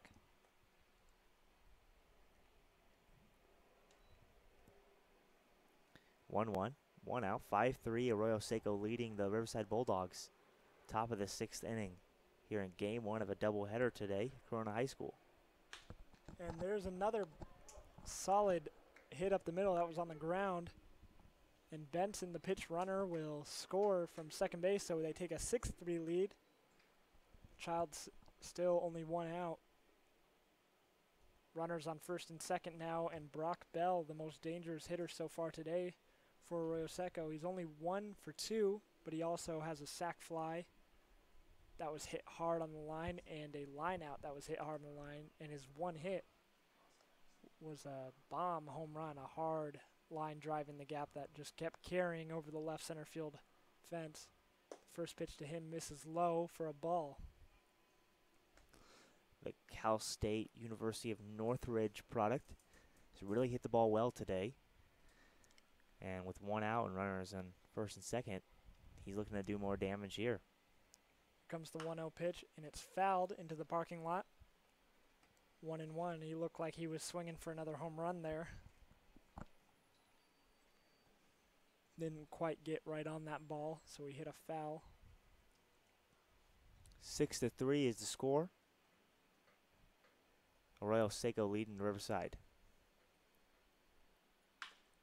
And there's a chopper to short, and it takes a big hop right over the glove of Aaron Halpert. So we thought maybe a double play ball, but it came up fast, took a weird hop on him.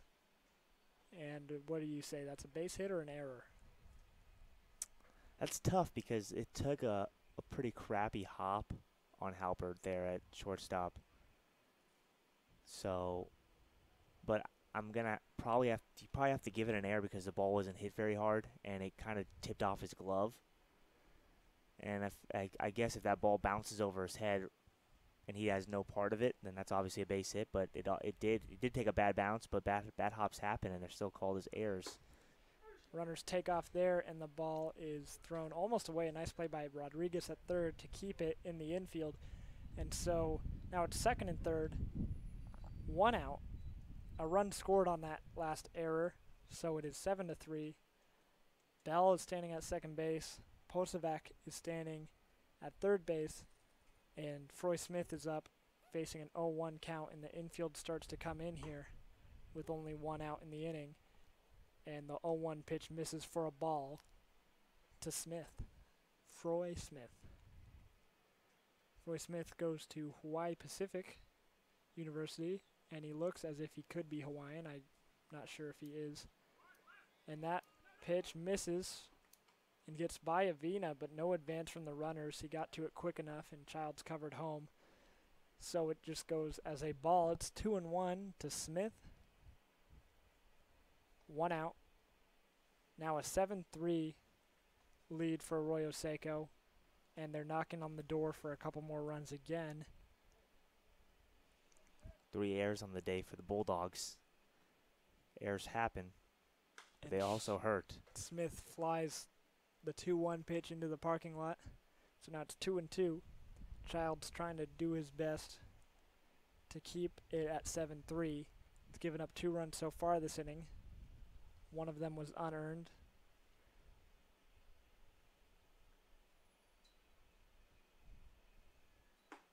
And a half swing, and they call it a swing, and so a miss by Froy Smith, and that's a strikeout. Big strikeout for Childs. Or is it? He looks confused. Maybe he didn't know the count. It is strike 3, though. He is indeed out. He confused me, made me second guess myself there, but I was right.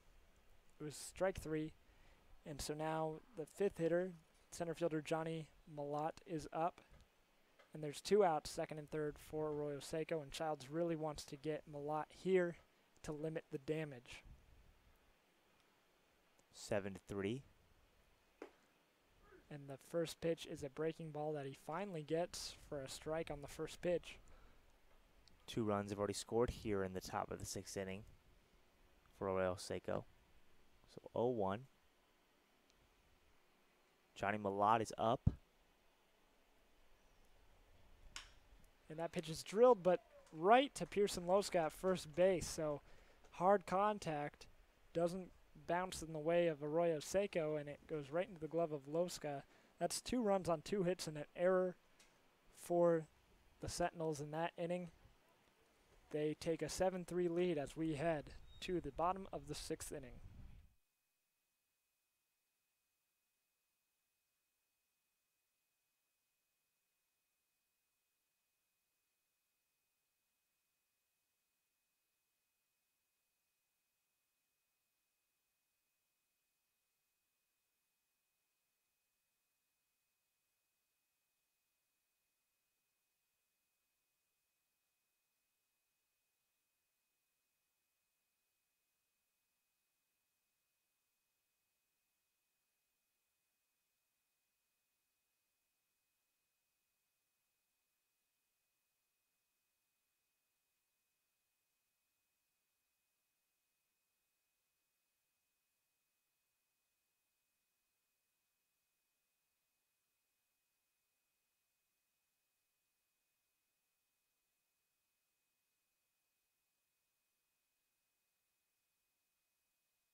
We are back here at Corona High School, where the Arroyo Seco Sentinels lead the Riverside Bulldogs 7-3 in Southern California Collegiate Baseball League action.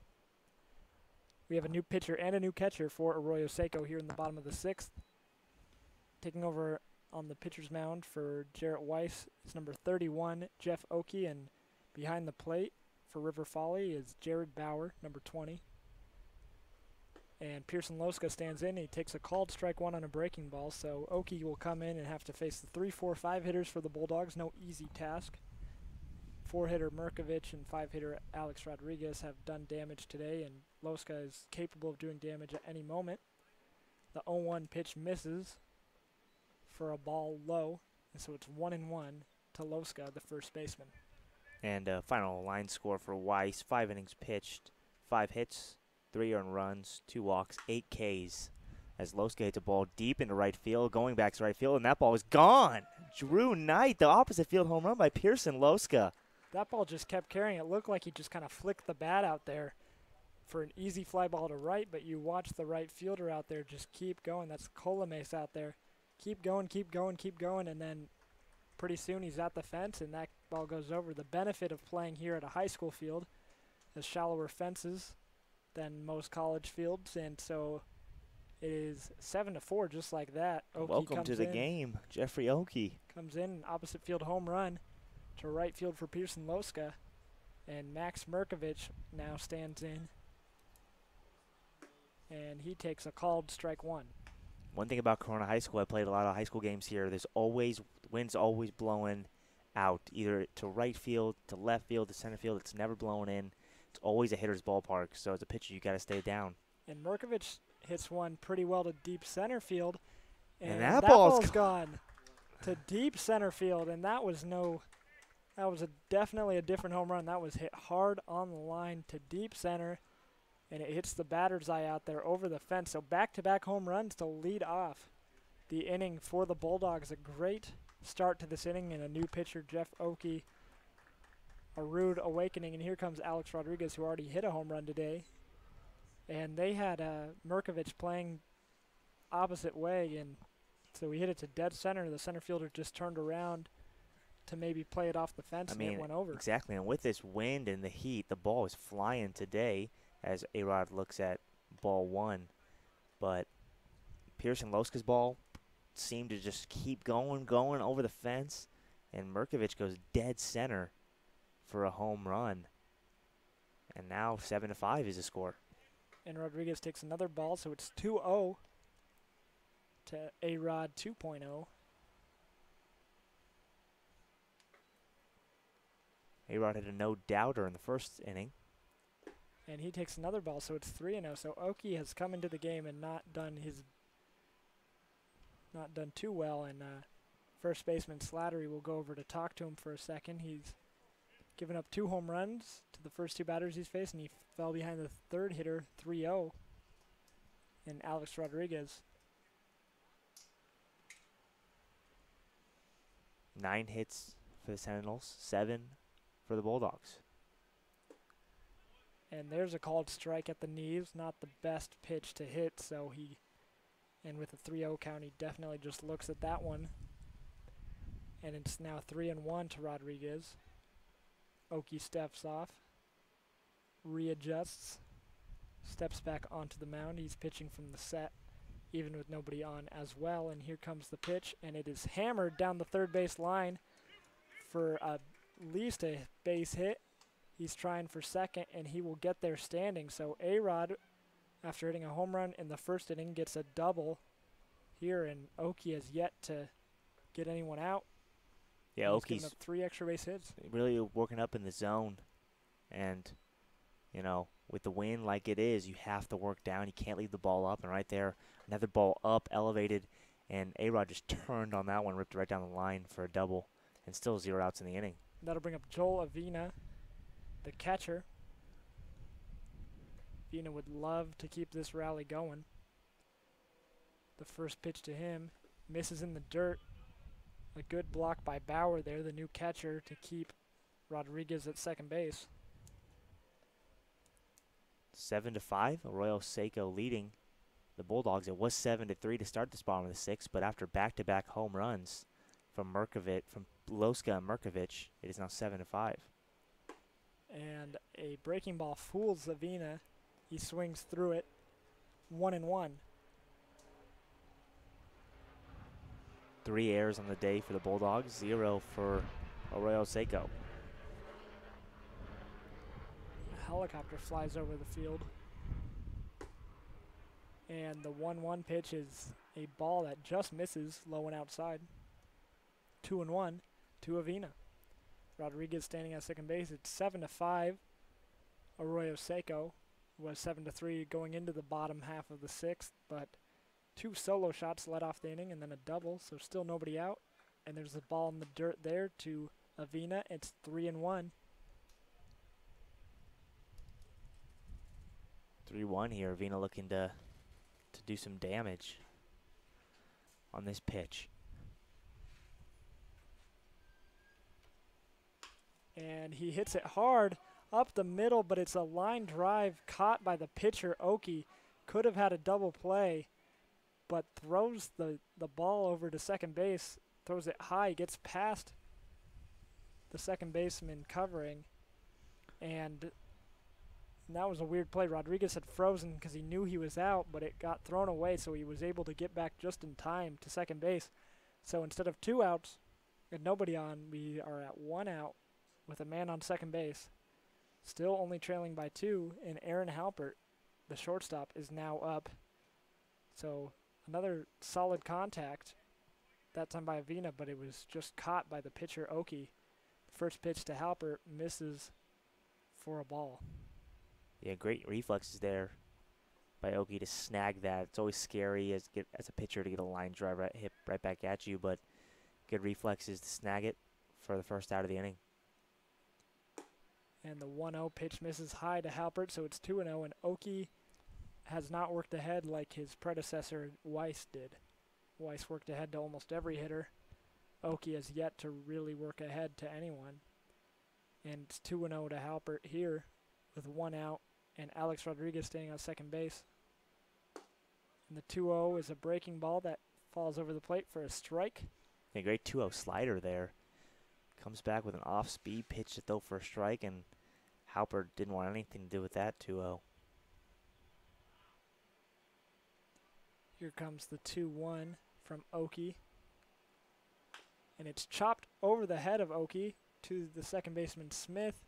He'll make the play to throw Halpert out at first. Rodriguez advances to third on the ball.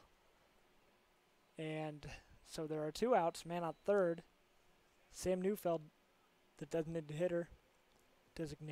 hitter, up to the plate. And Rodriguez standing at third, 90 feet away. Neufeld representing the tying run here in the bottom of the 6th inning. First pitch to him, misses low for a ball. Let's see if Neufeld here can get a 2-out RBI. It'll be a big 2-out RBI for the Bulldogs, down 2 runs here, 7-5 in the bottom of the 6th. Here comes the 1-0. And that's a called strike. It stayed low in the zone. Could have gone either way, but it's called against Neufeld there. 1-1.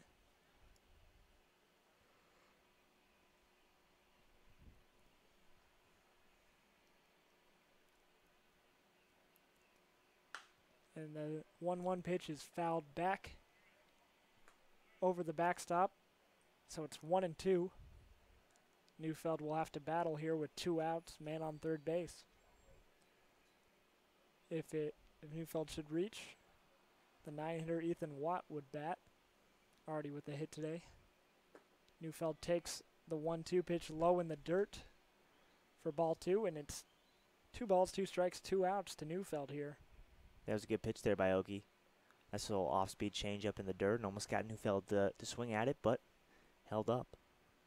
Here comes the 2-2, and Neufeld flies it to center field. Coming in is Milot, and he has the play. He has the ball out there for the 3rd out, but the Bulldogs answer the 2 runs from the Sentinels with 2 of their own on a home run by Pearson Loska and a home run by Max Merkovich to lead off the inning. After 6 full, Sentinels 7, Bulldogs 5. We'll be right back.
We are back here at Corona High School for some Sccbl action. We are in the top of the 7th inning now. Riverside Bulldogs trail the Arroyo Seco Sentinels 7-5. And the Bulldogs have a new pitcher on the mound after one inning from Colby Childs. Number 22, Connor McCollum, will come in.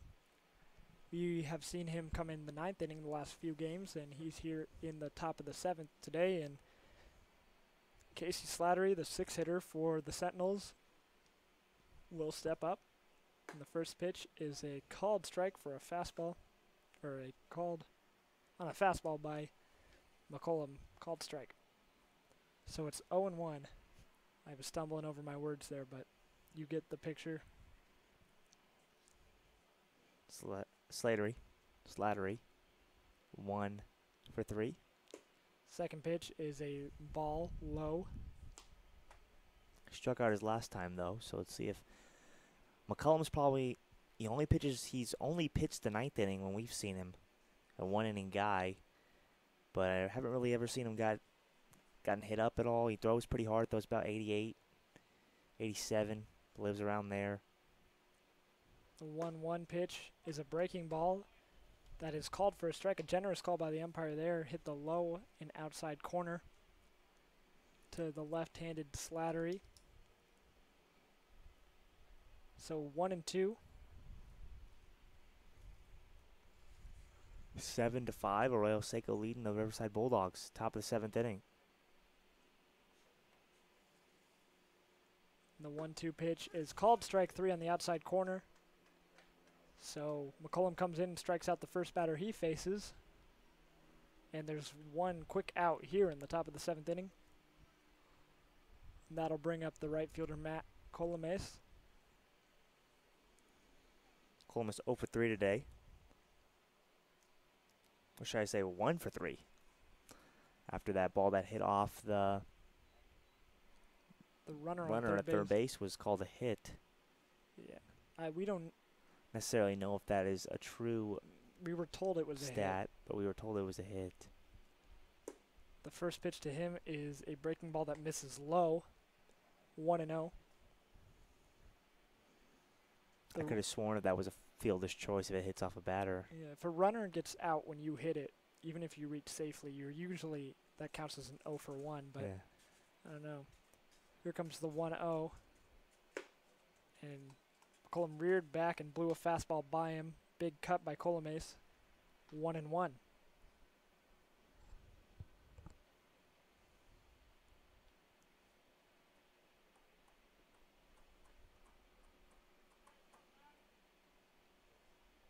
Here comes the 1-1 pitch from McCollum.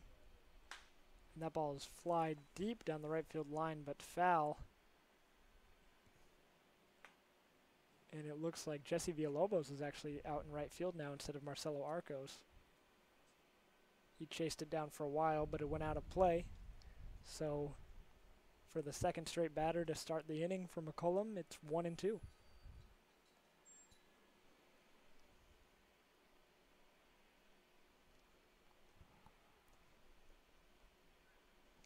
McCollum looking to get back-to-back strikeouts here. Here comes the 1-2 pitch. He misses outside for a ball on a fastball. 2-2.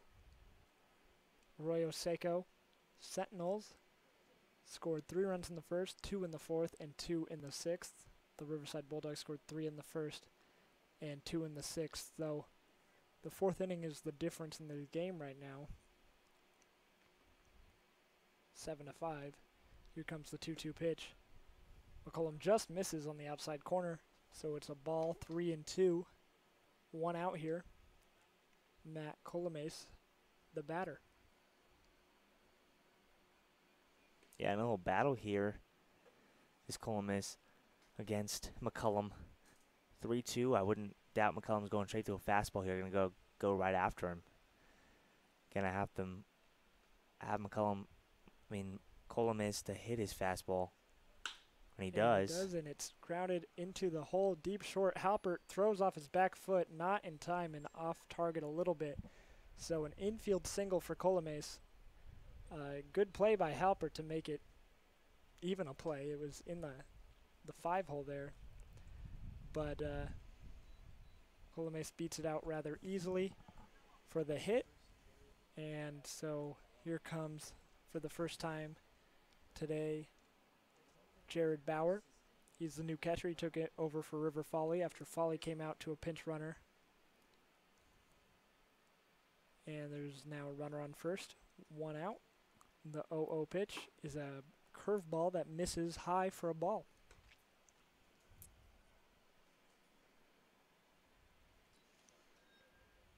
That was Arroyo Seco's 10th hit of the day.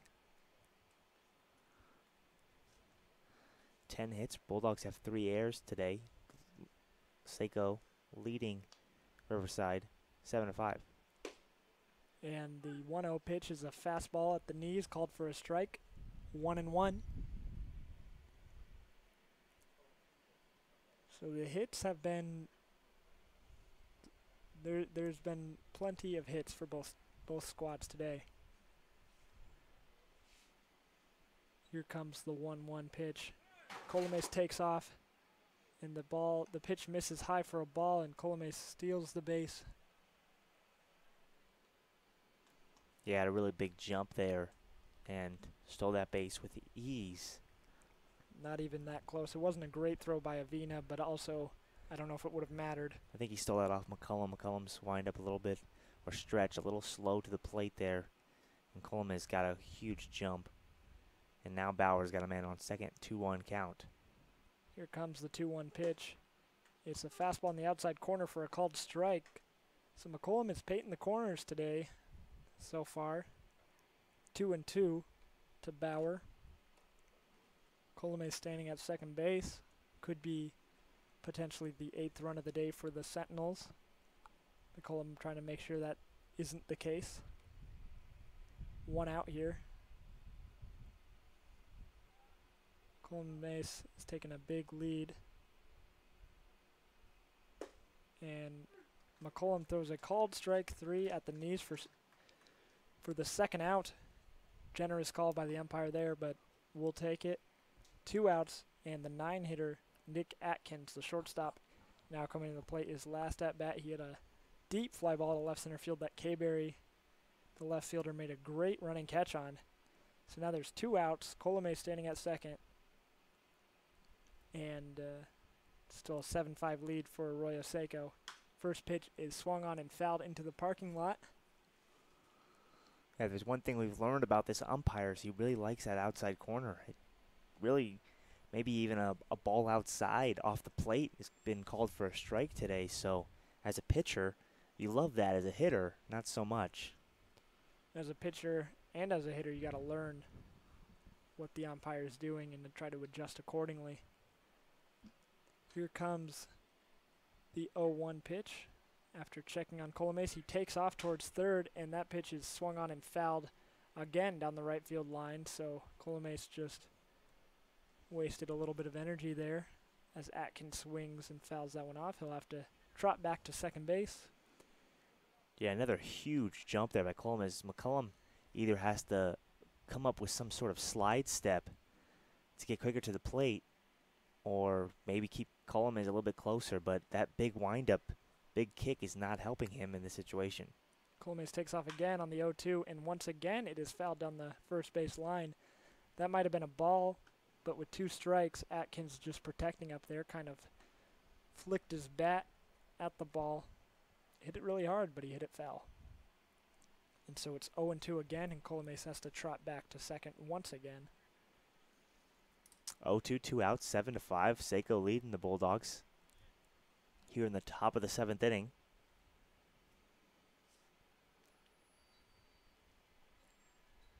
Been playing baseball for about 2 hours. 2 hours and 5 minutes. And a swing and a miss. He just flung his bat out there. Would have been outside, but it's strike 3 and it's out number 3. So McCullum, after giving up a walk, is able to limit the damage, a hit. And so no runs, 1 hit, no errors for Arroyo Seco. So we head to the bottom of the 7th inning. Bulldogs trail 7-5.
Welcome back to Corona High School,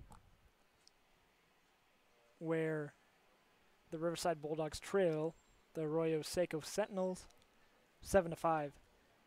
We have a new pitcher for the Sentinels after one inning from Jeff Oakey. It is Lowell Shipper on the mound and a new right fielder as well. The first pitch to Ethan Watt is swung on and missed for strike one. The new right fielder is Noah Barba. Came in for Matt Colomes, so that's all the changes made for the Sentinels. And here comes the 0-1 pitch to Watt, and it's swung on and fouled. And Watt continues the trend of swinging the bat. I mean, summer ball, you want to get your hacks in, and that's exactly what he's doing. So it looks like Jesse Villalobos is in the hole as he came into the game, as we found out last inning, for Marcelo Arcos in right field. And here comes the 0-2 pitch to Watt, and it's a big swing and a big miss for Watt, so he strikes out for the second time today, and there is one out. In the top of the lineup, Kyle Kayberry up to face Lowell Shipper. Kayberry 1 for 2. A walk, a double, and a strikeout. Lowell Shipper is one of the cooler names I've seen on any of these rosters. Just like Froy Smith. This Arroyo Seco team's got some cool names. First pitch to Kayberry is high and outside for a ball. Froy. Lowell Shipper sounds like he's been on boats. Lowell Shipper. Like, yeah, he's like a pro fisherman or something like that. Second pitch is a called strike at the knees, 1-1 to Kayberry. Lowell Shipper. Just flows. You know, he's one of those names where you just can't call him Lowell. You got to be like, hey, Lowell Shipper. Shipper. The 1-1 is fouled into the backstop. 1-2. And indeed, Jesse Villalobos is on deck in the place of Marcelo Arcos. But for now, here's Kyle Kayberry, and here comes the 1-2.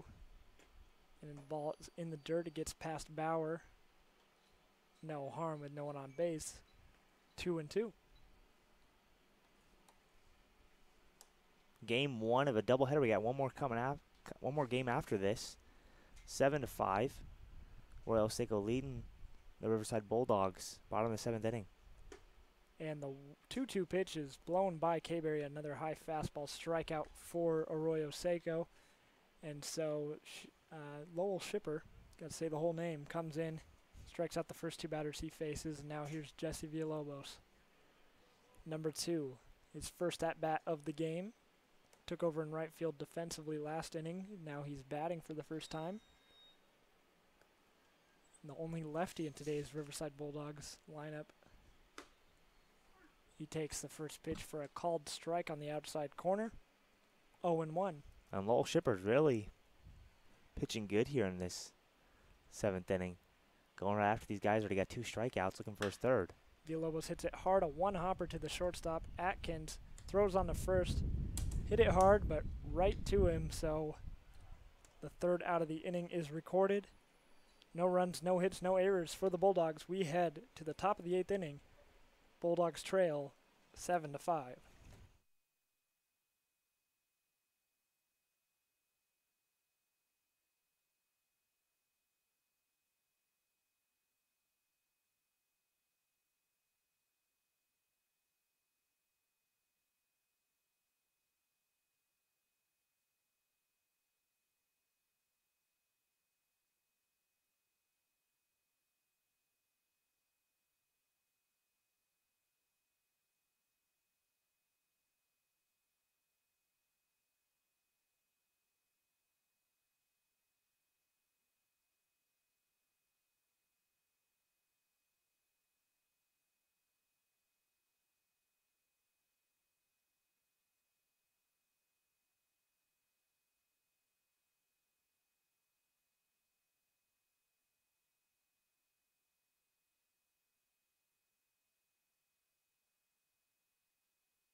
Welcome back to the broadcast here at Corona High School. We want to thank you for tuning in. If you listened to the whole game, props to you. You know what's going on. If you haven't, it's 7-5 here. Arroyo Seco leading the Riverside Bulldogs. We have a new pitcher for the Bulldogs to start the top of the 8th after McCollum went 1. It's Jaden Burns, number 34, and we got news he'll also hit for himself, so Sam Neufeld is out of the DH role. And the top of the lineup with Andres Kim is leading off for Arroyo Seco, and he takes high for ball 1. Kim 2 for 4, singled in the first, and singled in the 6th. And he takes the second pitch for a called strike, so it's 1-1.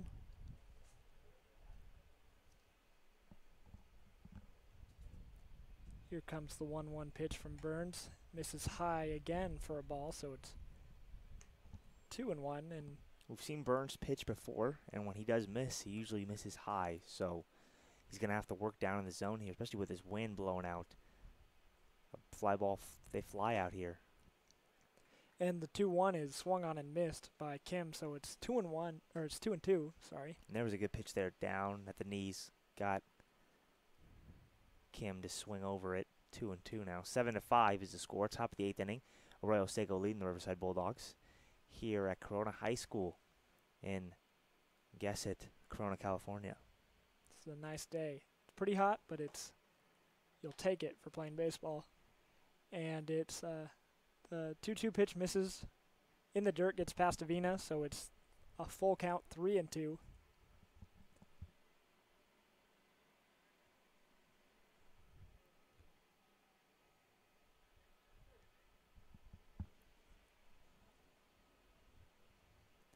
Here comes the 3-2 pitch, and it misses low for ball 4. So Burns walks the first man he faces, and he'll have to face Brandon Posovac, the left fielder and the 2-hitter. Posovac's already 2 for 3 as he singled in the first inning and singled in, oh yeah, he did not single in the first inning. I'm dumb. He singled in the 6th inning and the 4th inning and the 6th inning. And in the 8th inning here, I'm all confused. Takes ball 1 from Jaden Burns. Burns has not played too long with the Bulldogs. We've seen him a little bit. Second pitch is chopped foul down the third baseline. Yeah, he definitely wants a ground ball double play to end this inning so he doesn't have to face Bell, who's had a great game today. He's only had 1 hit. It was a 2-run home run, but he's also hit the ball very hard his other 3 at-bats. So a ground ball double play here for Burns would be ideal.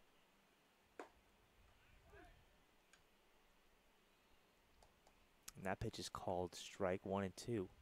Another pitch there on the outside corner that maybe was a little bit out, but the umpire's loving that today. And Burns takes advantage of that. 1-2, 7-5. Arroyo Seco leading the Riverside Bulldogs. Top of the 8th inning. Andres Kim on first base. Posovac swings at the 1-2 pitch and flies it to deep right field. Villalobos going back, and he can't get it. It'll land on the warning track and bounce over the fence for a ground rule double. So Villalobos might have lost it a little bit and couldn't make the play. Maybe a lucky break for the Bulldogs that it bounced over the fence because Kim had to stop at third base. But now it's second and third, nobody out.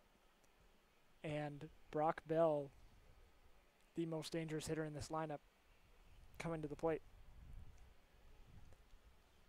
Yeah, Bell, more RBIs there for him. He's already got 2, 3. Looking for number 4 and 5 here. First pitch to him is outside for a ball. 1-0. 11 hits in the game for Arroyo Seco, 8 for the Bulldogs. 3 errors, though, for Riverside. And the second pitch is fouled off into the parking lot. 1-1. Nobody out. Runners on second and third. Bell has had an interesting game. He hit a home run in the first inning, and then he's hit the ball hard twice since and got out. And then he hit the ball not as hard and was safe on an error by the shortstop. The 1-1 pitch misses high and outside. It's a funny game. 2-1. 7-5. Arroyo Seco leading the Riverside Bulldogs. And the 2-1 is fouled back into the parking lot again. So it's 2-2. Burns will try to put him away here. It'd be a huge out number 1. Bell trying to stay alive and trying to drive in some runs. Some insurance. And that's a ball in the dirt. So the count is 3-2. A great job by Avina to block that pitch to prevent the runners from moving up. And now it is a full count to Brock Bell, third baseman today.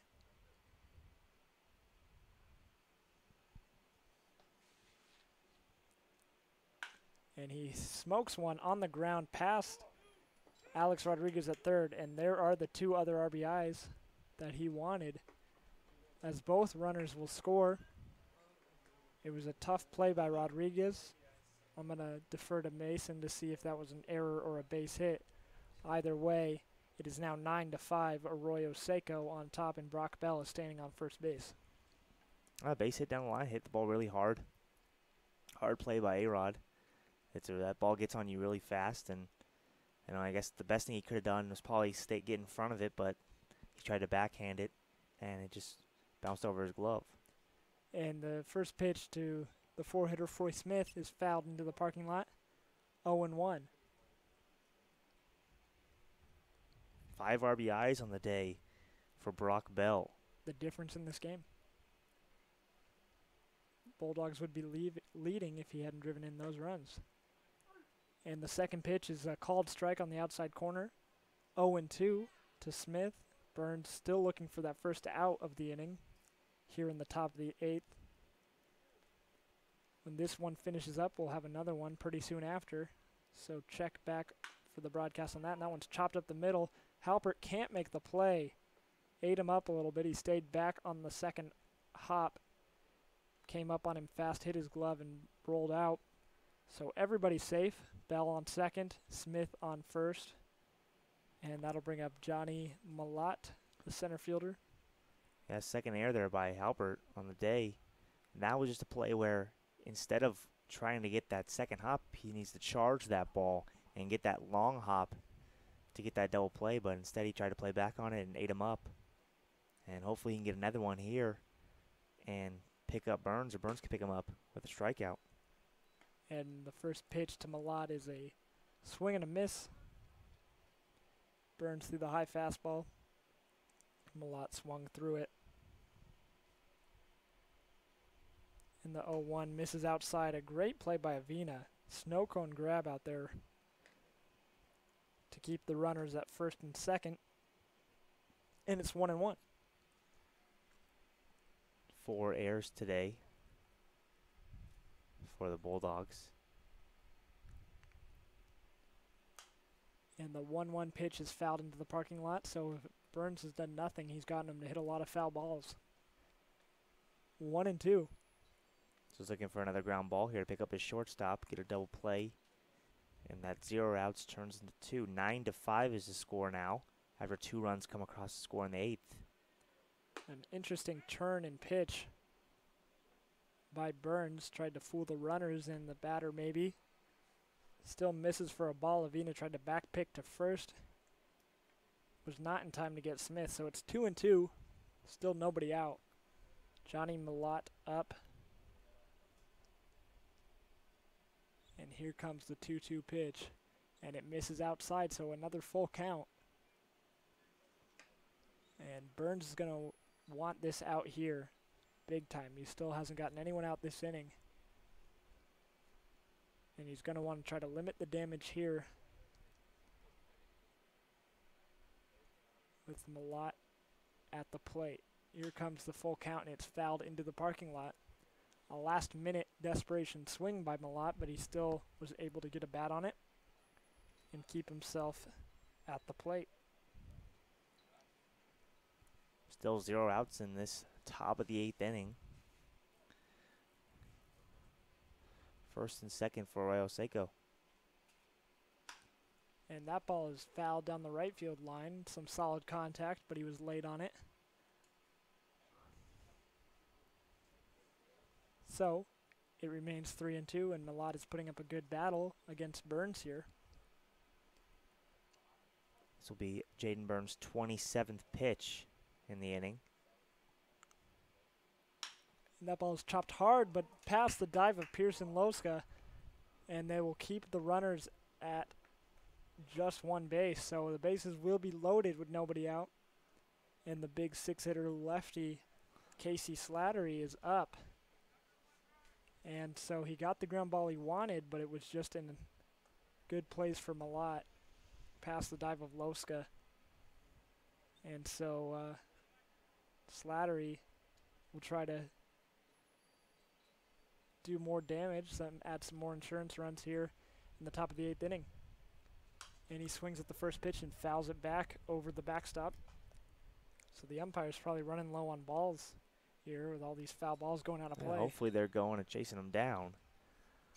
0-1, 9-5. Arroyo Seco here in the top of the 8th. Bases loaded as Jaden Burns throws another pitch for a ball. So 1-1 is the count. This next pitch will be number 30 in this 8th inning alone for Jaden Burns. And still nobody out. And here comes the 30th pitch, a 1-1 pitch, and it's fouled. Backstop keeps that one in the park this time, but 1-2. Burns desperately wants to finish a batter. Hasn't been able to do that this inning. And here comes the 1-2, and it misses low for a ball. 2-2.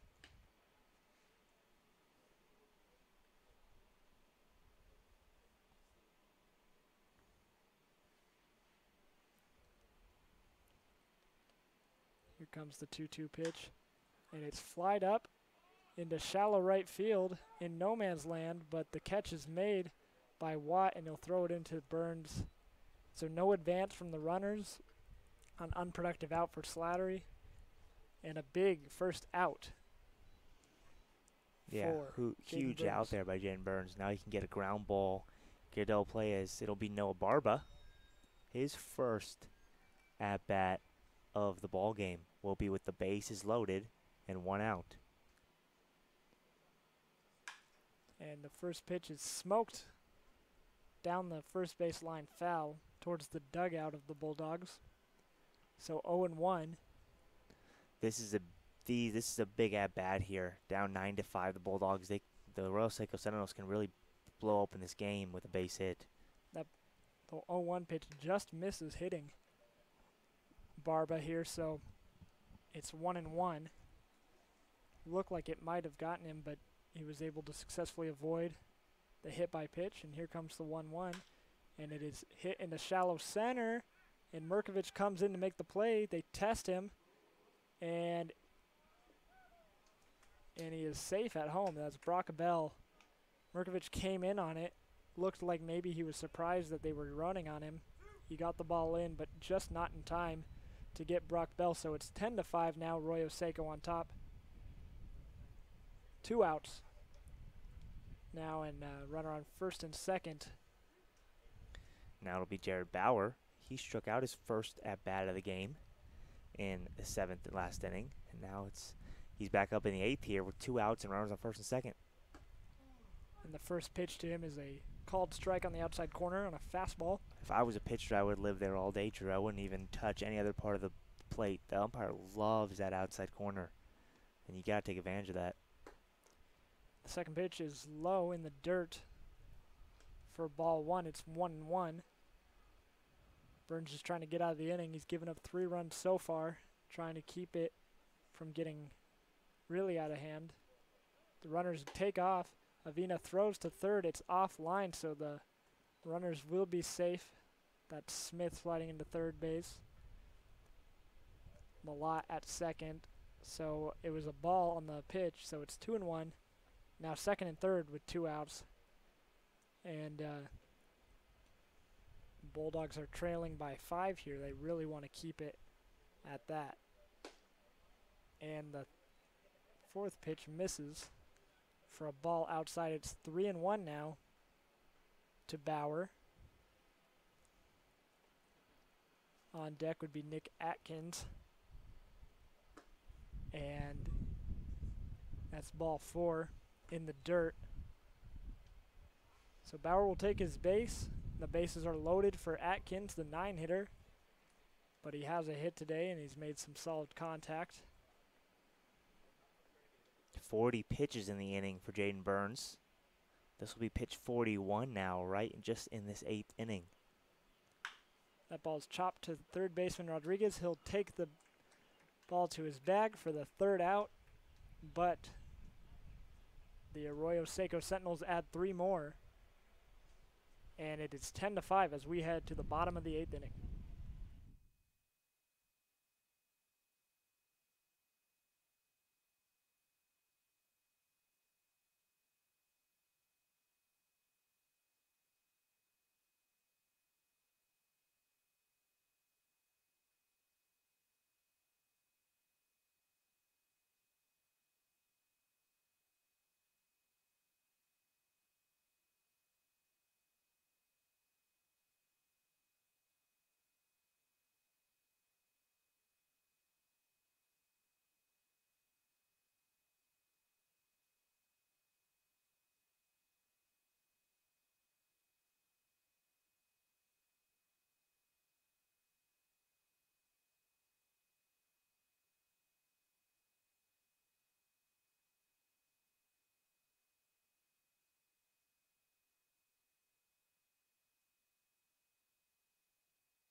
Welcome back to the broadcast here at Corona High School.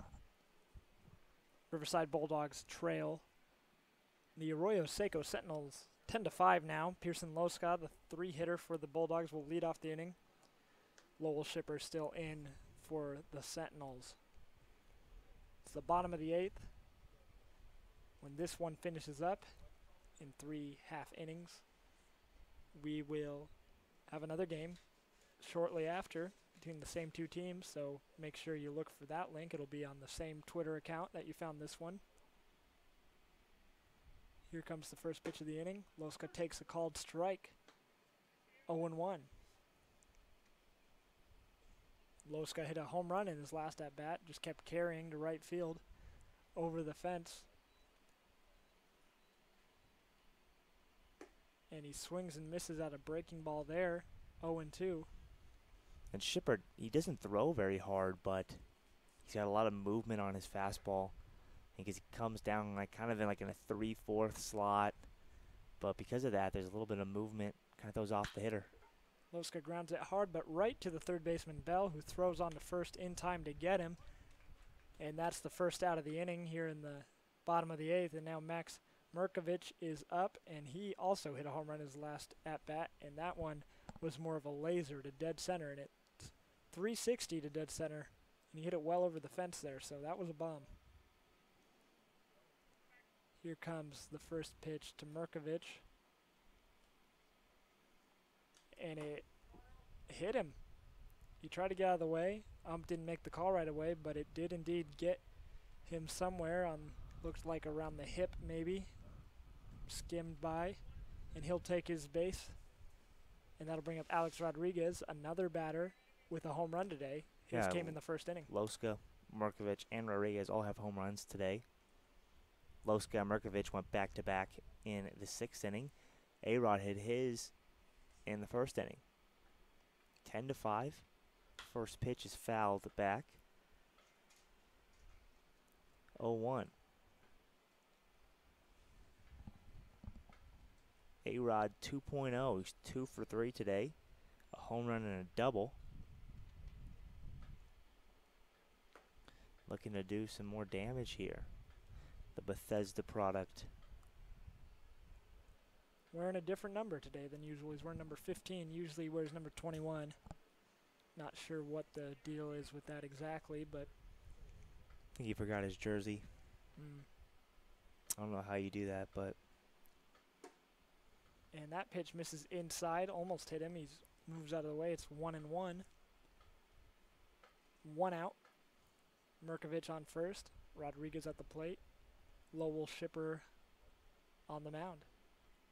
10-5 lead for Arroyo Seco, and here comes the 1-1 pitch, and it misses low and inside for ball 2, 2-1. So Shipper looked really sharp, and maybe the long delay in the last inning, the top of the 8th, was a long inning. Maybe that affected him a little bit. 10-5, Arroyo Seco leading the Riverside Bulldogs. As A-Rod fouls this one right off his foot. So 2-2 is the count. 2-2, 1 out. Merkovich on first base. Bulldogs approaching double-digit hits. They have 8 hits. And Arroyo Seco has 12. So a lot of hits today for both clubs. Here comes the 2-2. Another foul, fouled back into the backstop. 2-2. Merkovich was off with that last pitch, but he'll have to retreat to first.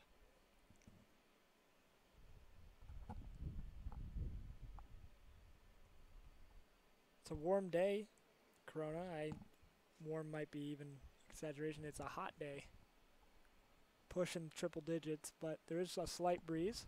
Comes through every now and again. Feels pretty nice. Here's the 2-2. Another foul ball back into the backstop. And it'll remain 2-2. Yeah, making Lowell Shipper work here.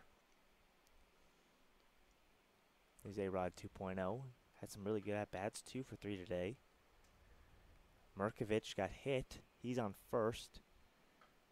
10-5. Bottom of the 8th inning. Seco leading the Bulldogs. And that ball's popped straight up in the air. First baseman Slattery will make the play. It would have been normally the second baseman's ball, but he was covering the bag as Merkovich took off. So Slattery makes the play. Merkovich gets back to first safely. And so now there are 2 outs.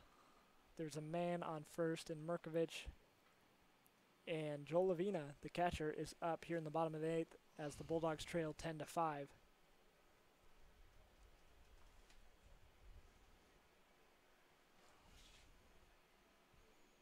See if Avina can maybe find a gap here. It'll probably score Merkovich with his speed at first base.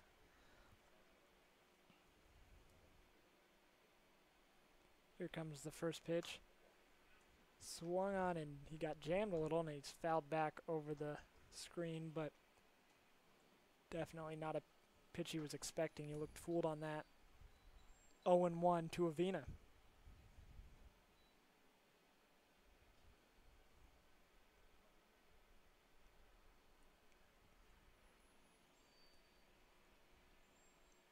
Here comes the 0-1.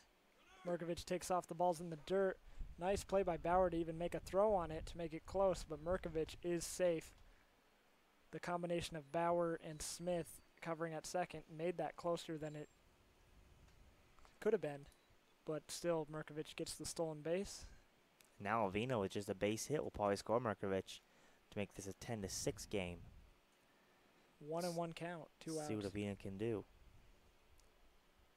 And Bauer will go out to meet with Shipper on the mound. Just a quick one. Just turn back around. 1-1 to Avina. 2 outs. Man on second base.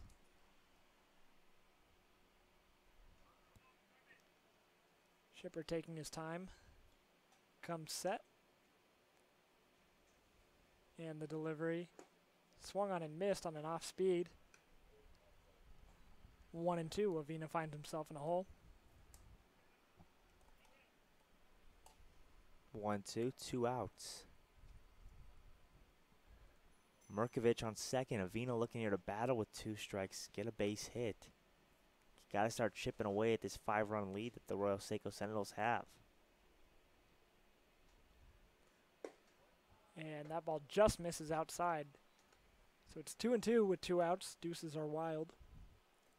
Joel Avina at the plate. Max Merkovich on second base. Lowell Shipper on the mound. Avina trying to cut into this lead a little bit. Down 10-5 here in the bottom of the 8th inning at Corona High School. And he checks his swing, but he's unable to keep it back enough.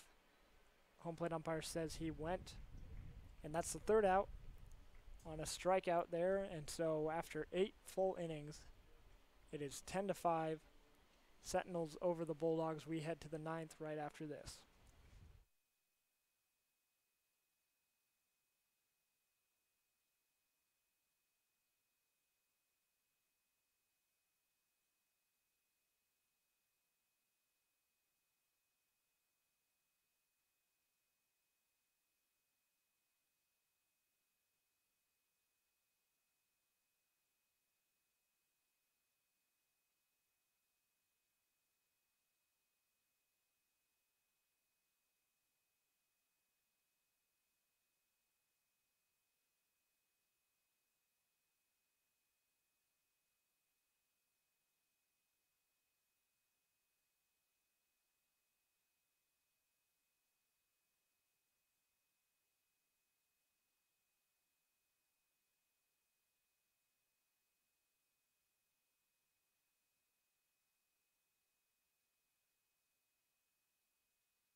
We are back here at Corona High School for the 9th inning of this Sccbl baseball matchup between the Riverside Bulldogs and the Arroyo Seco Sentinels. This is game 1 of a doubleheader. Finishing up here, the Sentinels are on top 10-5, and we have a new pitcher for the Bulldogs. Number 2, Jesse Villalobos, moves from right to the pitcher's mound, and Jaden Burns swaps places with him. He's out in right field, and here's the top of the lineup. Andres Kim takes the first pitch and chops it in the hole over the third baseman's head. The shortstop Halpert fields it, but nowhere close to in time to get Kim. So an infield hit on the first pitch of the top of the 9th inning for Andres Kim and the Sentinels. That'll bring up Brandon Posavac, the second hitter. Posavac's 2 for 3 with 2 singles and a double. Looking to get hit number 3 as he looks at strike 1 there. 0-1. 10-5. Arroyo Seco leading the Bulldogs here in the top of the 9th inning. 13 hits for the Sentinels, 8 for the Bulldogs. Here comes the 0-1, and it's in the dirt. 1-1 now. 4 errors on the day for the Riverside Bulldogs, 0 for the Seminoles.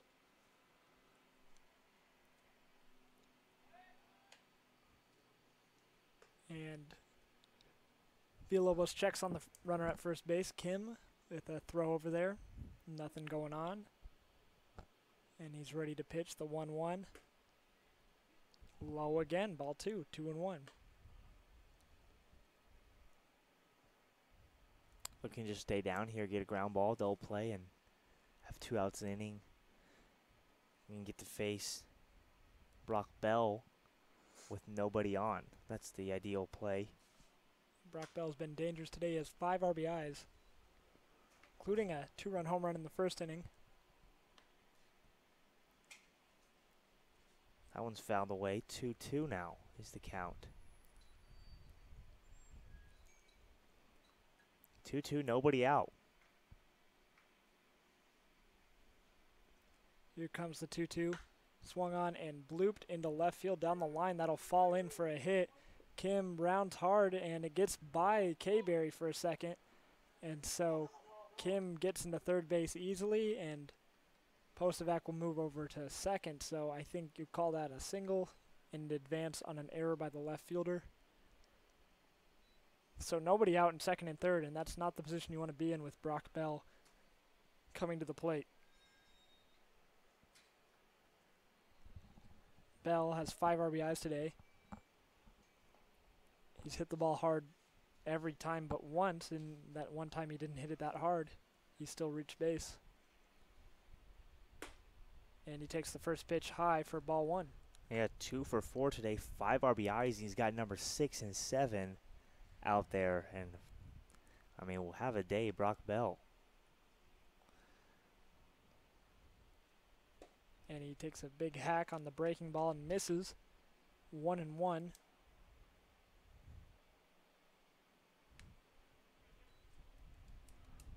Nobody out. Still here in the top of the 9th. And the 1-1 pitch is a breaking ball that misses low and outside. 2-1 to Bell. If you're just joining us, the score was 7-5 until the 8th inning, where Arroyo Seco scored 3 runs to make it 10-5, and now here in the 9th, 2nd and 3rd with nobody out. As Brock Bell hits a ground ball through the Thrive 6 hole. A-Rod cleans it up though and throws him out, but a run does score. So number 6 RBI on the day for Brock Bell.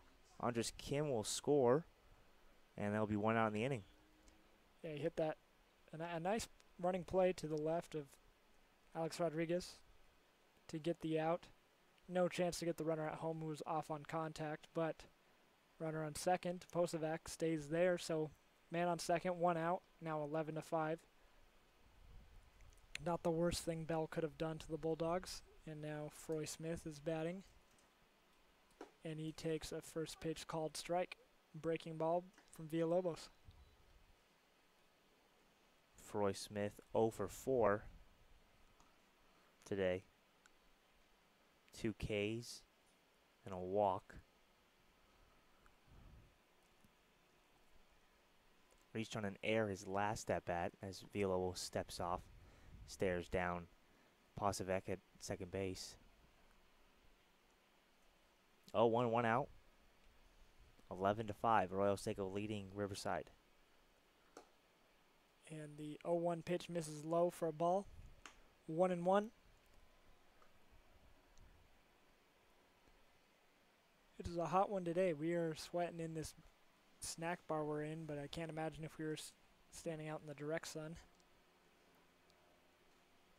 Runner bluffs, goes back to second, and the pitch was in the dirt for a ball, so Postovac gets back into second base, and it is a 2-1 count to Froy Smith from Hawaii. And the 2-1 misses just outside, so now it's 3-1.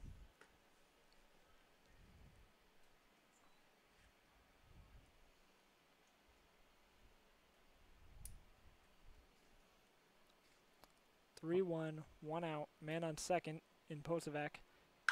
And that ball is ripped down the line. Fair ball. Posovac will score easily. Smith is on his way to second base. And that's an RBI double for his first hit of the game. And it is now 12-5, Arroyo Seco on top. And Johnny Malott will be up, the center fielder. And this is the 6th time through the lineup. So we've seen these guys a lot. Villalobos trying to get out of the inning here. There's only 1 out. The first pitch swung on and grounded hard to the second baseman. That's Watt, and he throws him out at first. Runner does advance. Smith to third base. So Malott is out. Casey Slattery is up. There are 2 outs. 12-5 Arroyo Seco, and a man standing on third base representing the 13th run of the game. Villalobos would love to get Slattery out here, and we would head to the bottom of the 9th, the 7-run deficit. First pitch misses low and outside for ball 1. 15 hits for Arroyo Seco, 8 for the Bulldogs.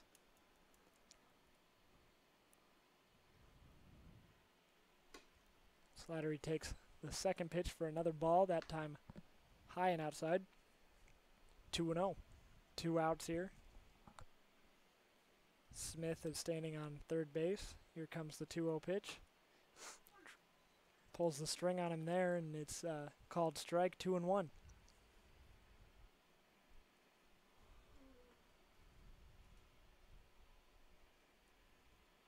Here comes the 2-1 pitch.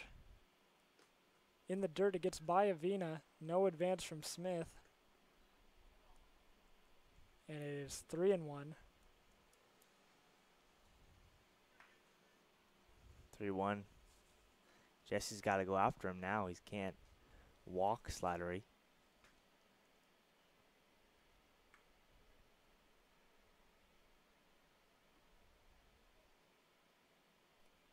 And here comes the 3-1 pitch.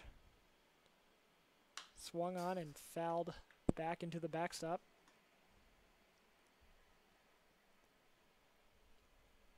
So it's a full count with 2 outs here. We got another game coming for you right after this one wraps up. Here comes the 3-2. That ball's flown out into shallow left center field. K-Berry coming in will make the running catch. And that'll be the 3rd out of the inning. 2 more runs for Arroyo Seco. They now take a 12-5 lead. We head to the bottom of the 9th. Bulldogs trail by 7.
And we are back for the bottom of the 9th here at Corona High School.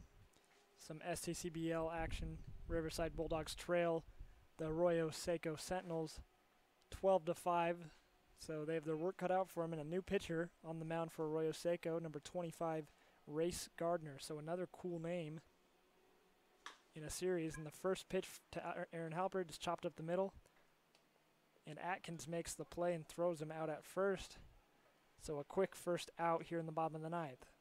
Reminder that after this one ends, after this inning, this broadcast will go dead and we will start a new broadcast pretty soon after for the second game of this doubleheader between these same two teams. First pitch to Jaden Burns is a called strike. He is batting in the place of Sam Neufeld. He came in for him when he came in to pitch in the top of the eighth. This is his first at bat. And the second pitch is low for a ball, 1-1. Gardner working quickly out there on the mound. Here's the 1-1 pitch. In the dirt, ball 2, 2-1. We've now been playing baseball for 3 hours. And we'll be playing for probably around 3 more. 3 more, yep. Here comes the 2-1 to Burns. He grounds it up the middle. Atkins to his left again. Throws in time to get him. So 2 pretty similar plays. Atkins makes both of them. And there are 2 outs with the 9-hitter, Ethan Watt, coming up, representing the last chance for the Riverside Bulldogs of Game 1 of this doubleheader.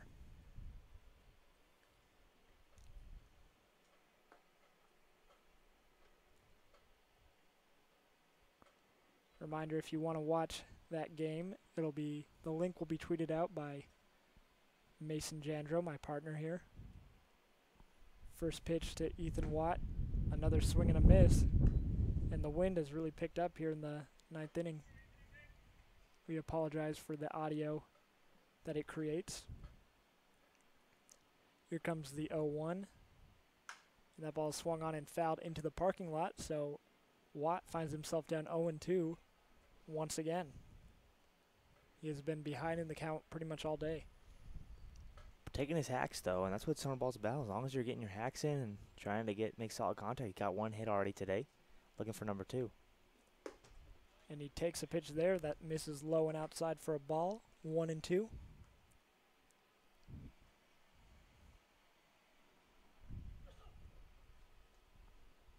Here comes the 1-2 from Gardner. Swung on and ripped, fouled on the third base line.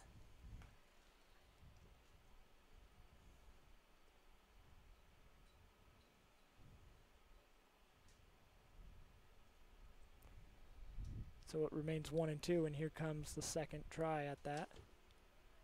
In the dirt, check swing, no swing, and it is 2-2-2 here in the bottom of the 9th inning. Deuces are wild. 2 balls, 2 strikes, 2 outs. Bulldogs down by 7, 12-5 against Arroyo Seco. And here comes the 2-2 pitch. Swung on and hit to deep right field, but under it is Barba, and that'll be the ball game for Game 1. Arroyo Seco Sentinels score 12 runs on 15 hits. The Riverside Bulldogs score 5 runs on 8 hits. Also commit 4 errors. And these two teams will take a quick break to get ready for Game 2 of this doubleheader, and we'll be back with Game 2 pretty shortly, so make sure you're on the lookout for that link. Bulldogs lose this one 12-5.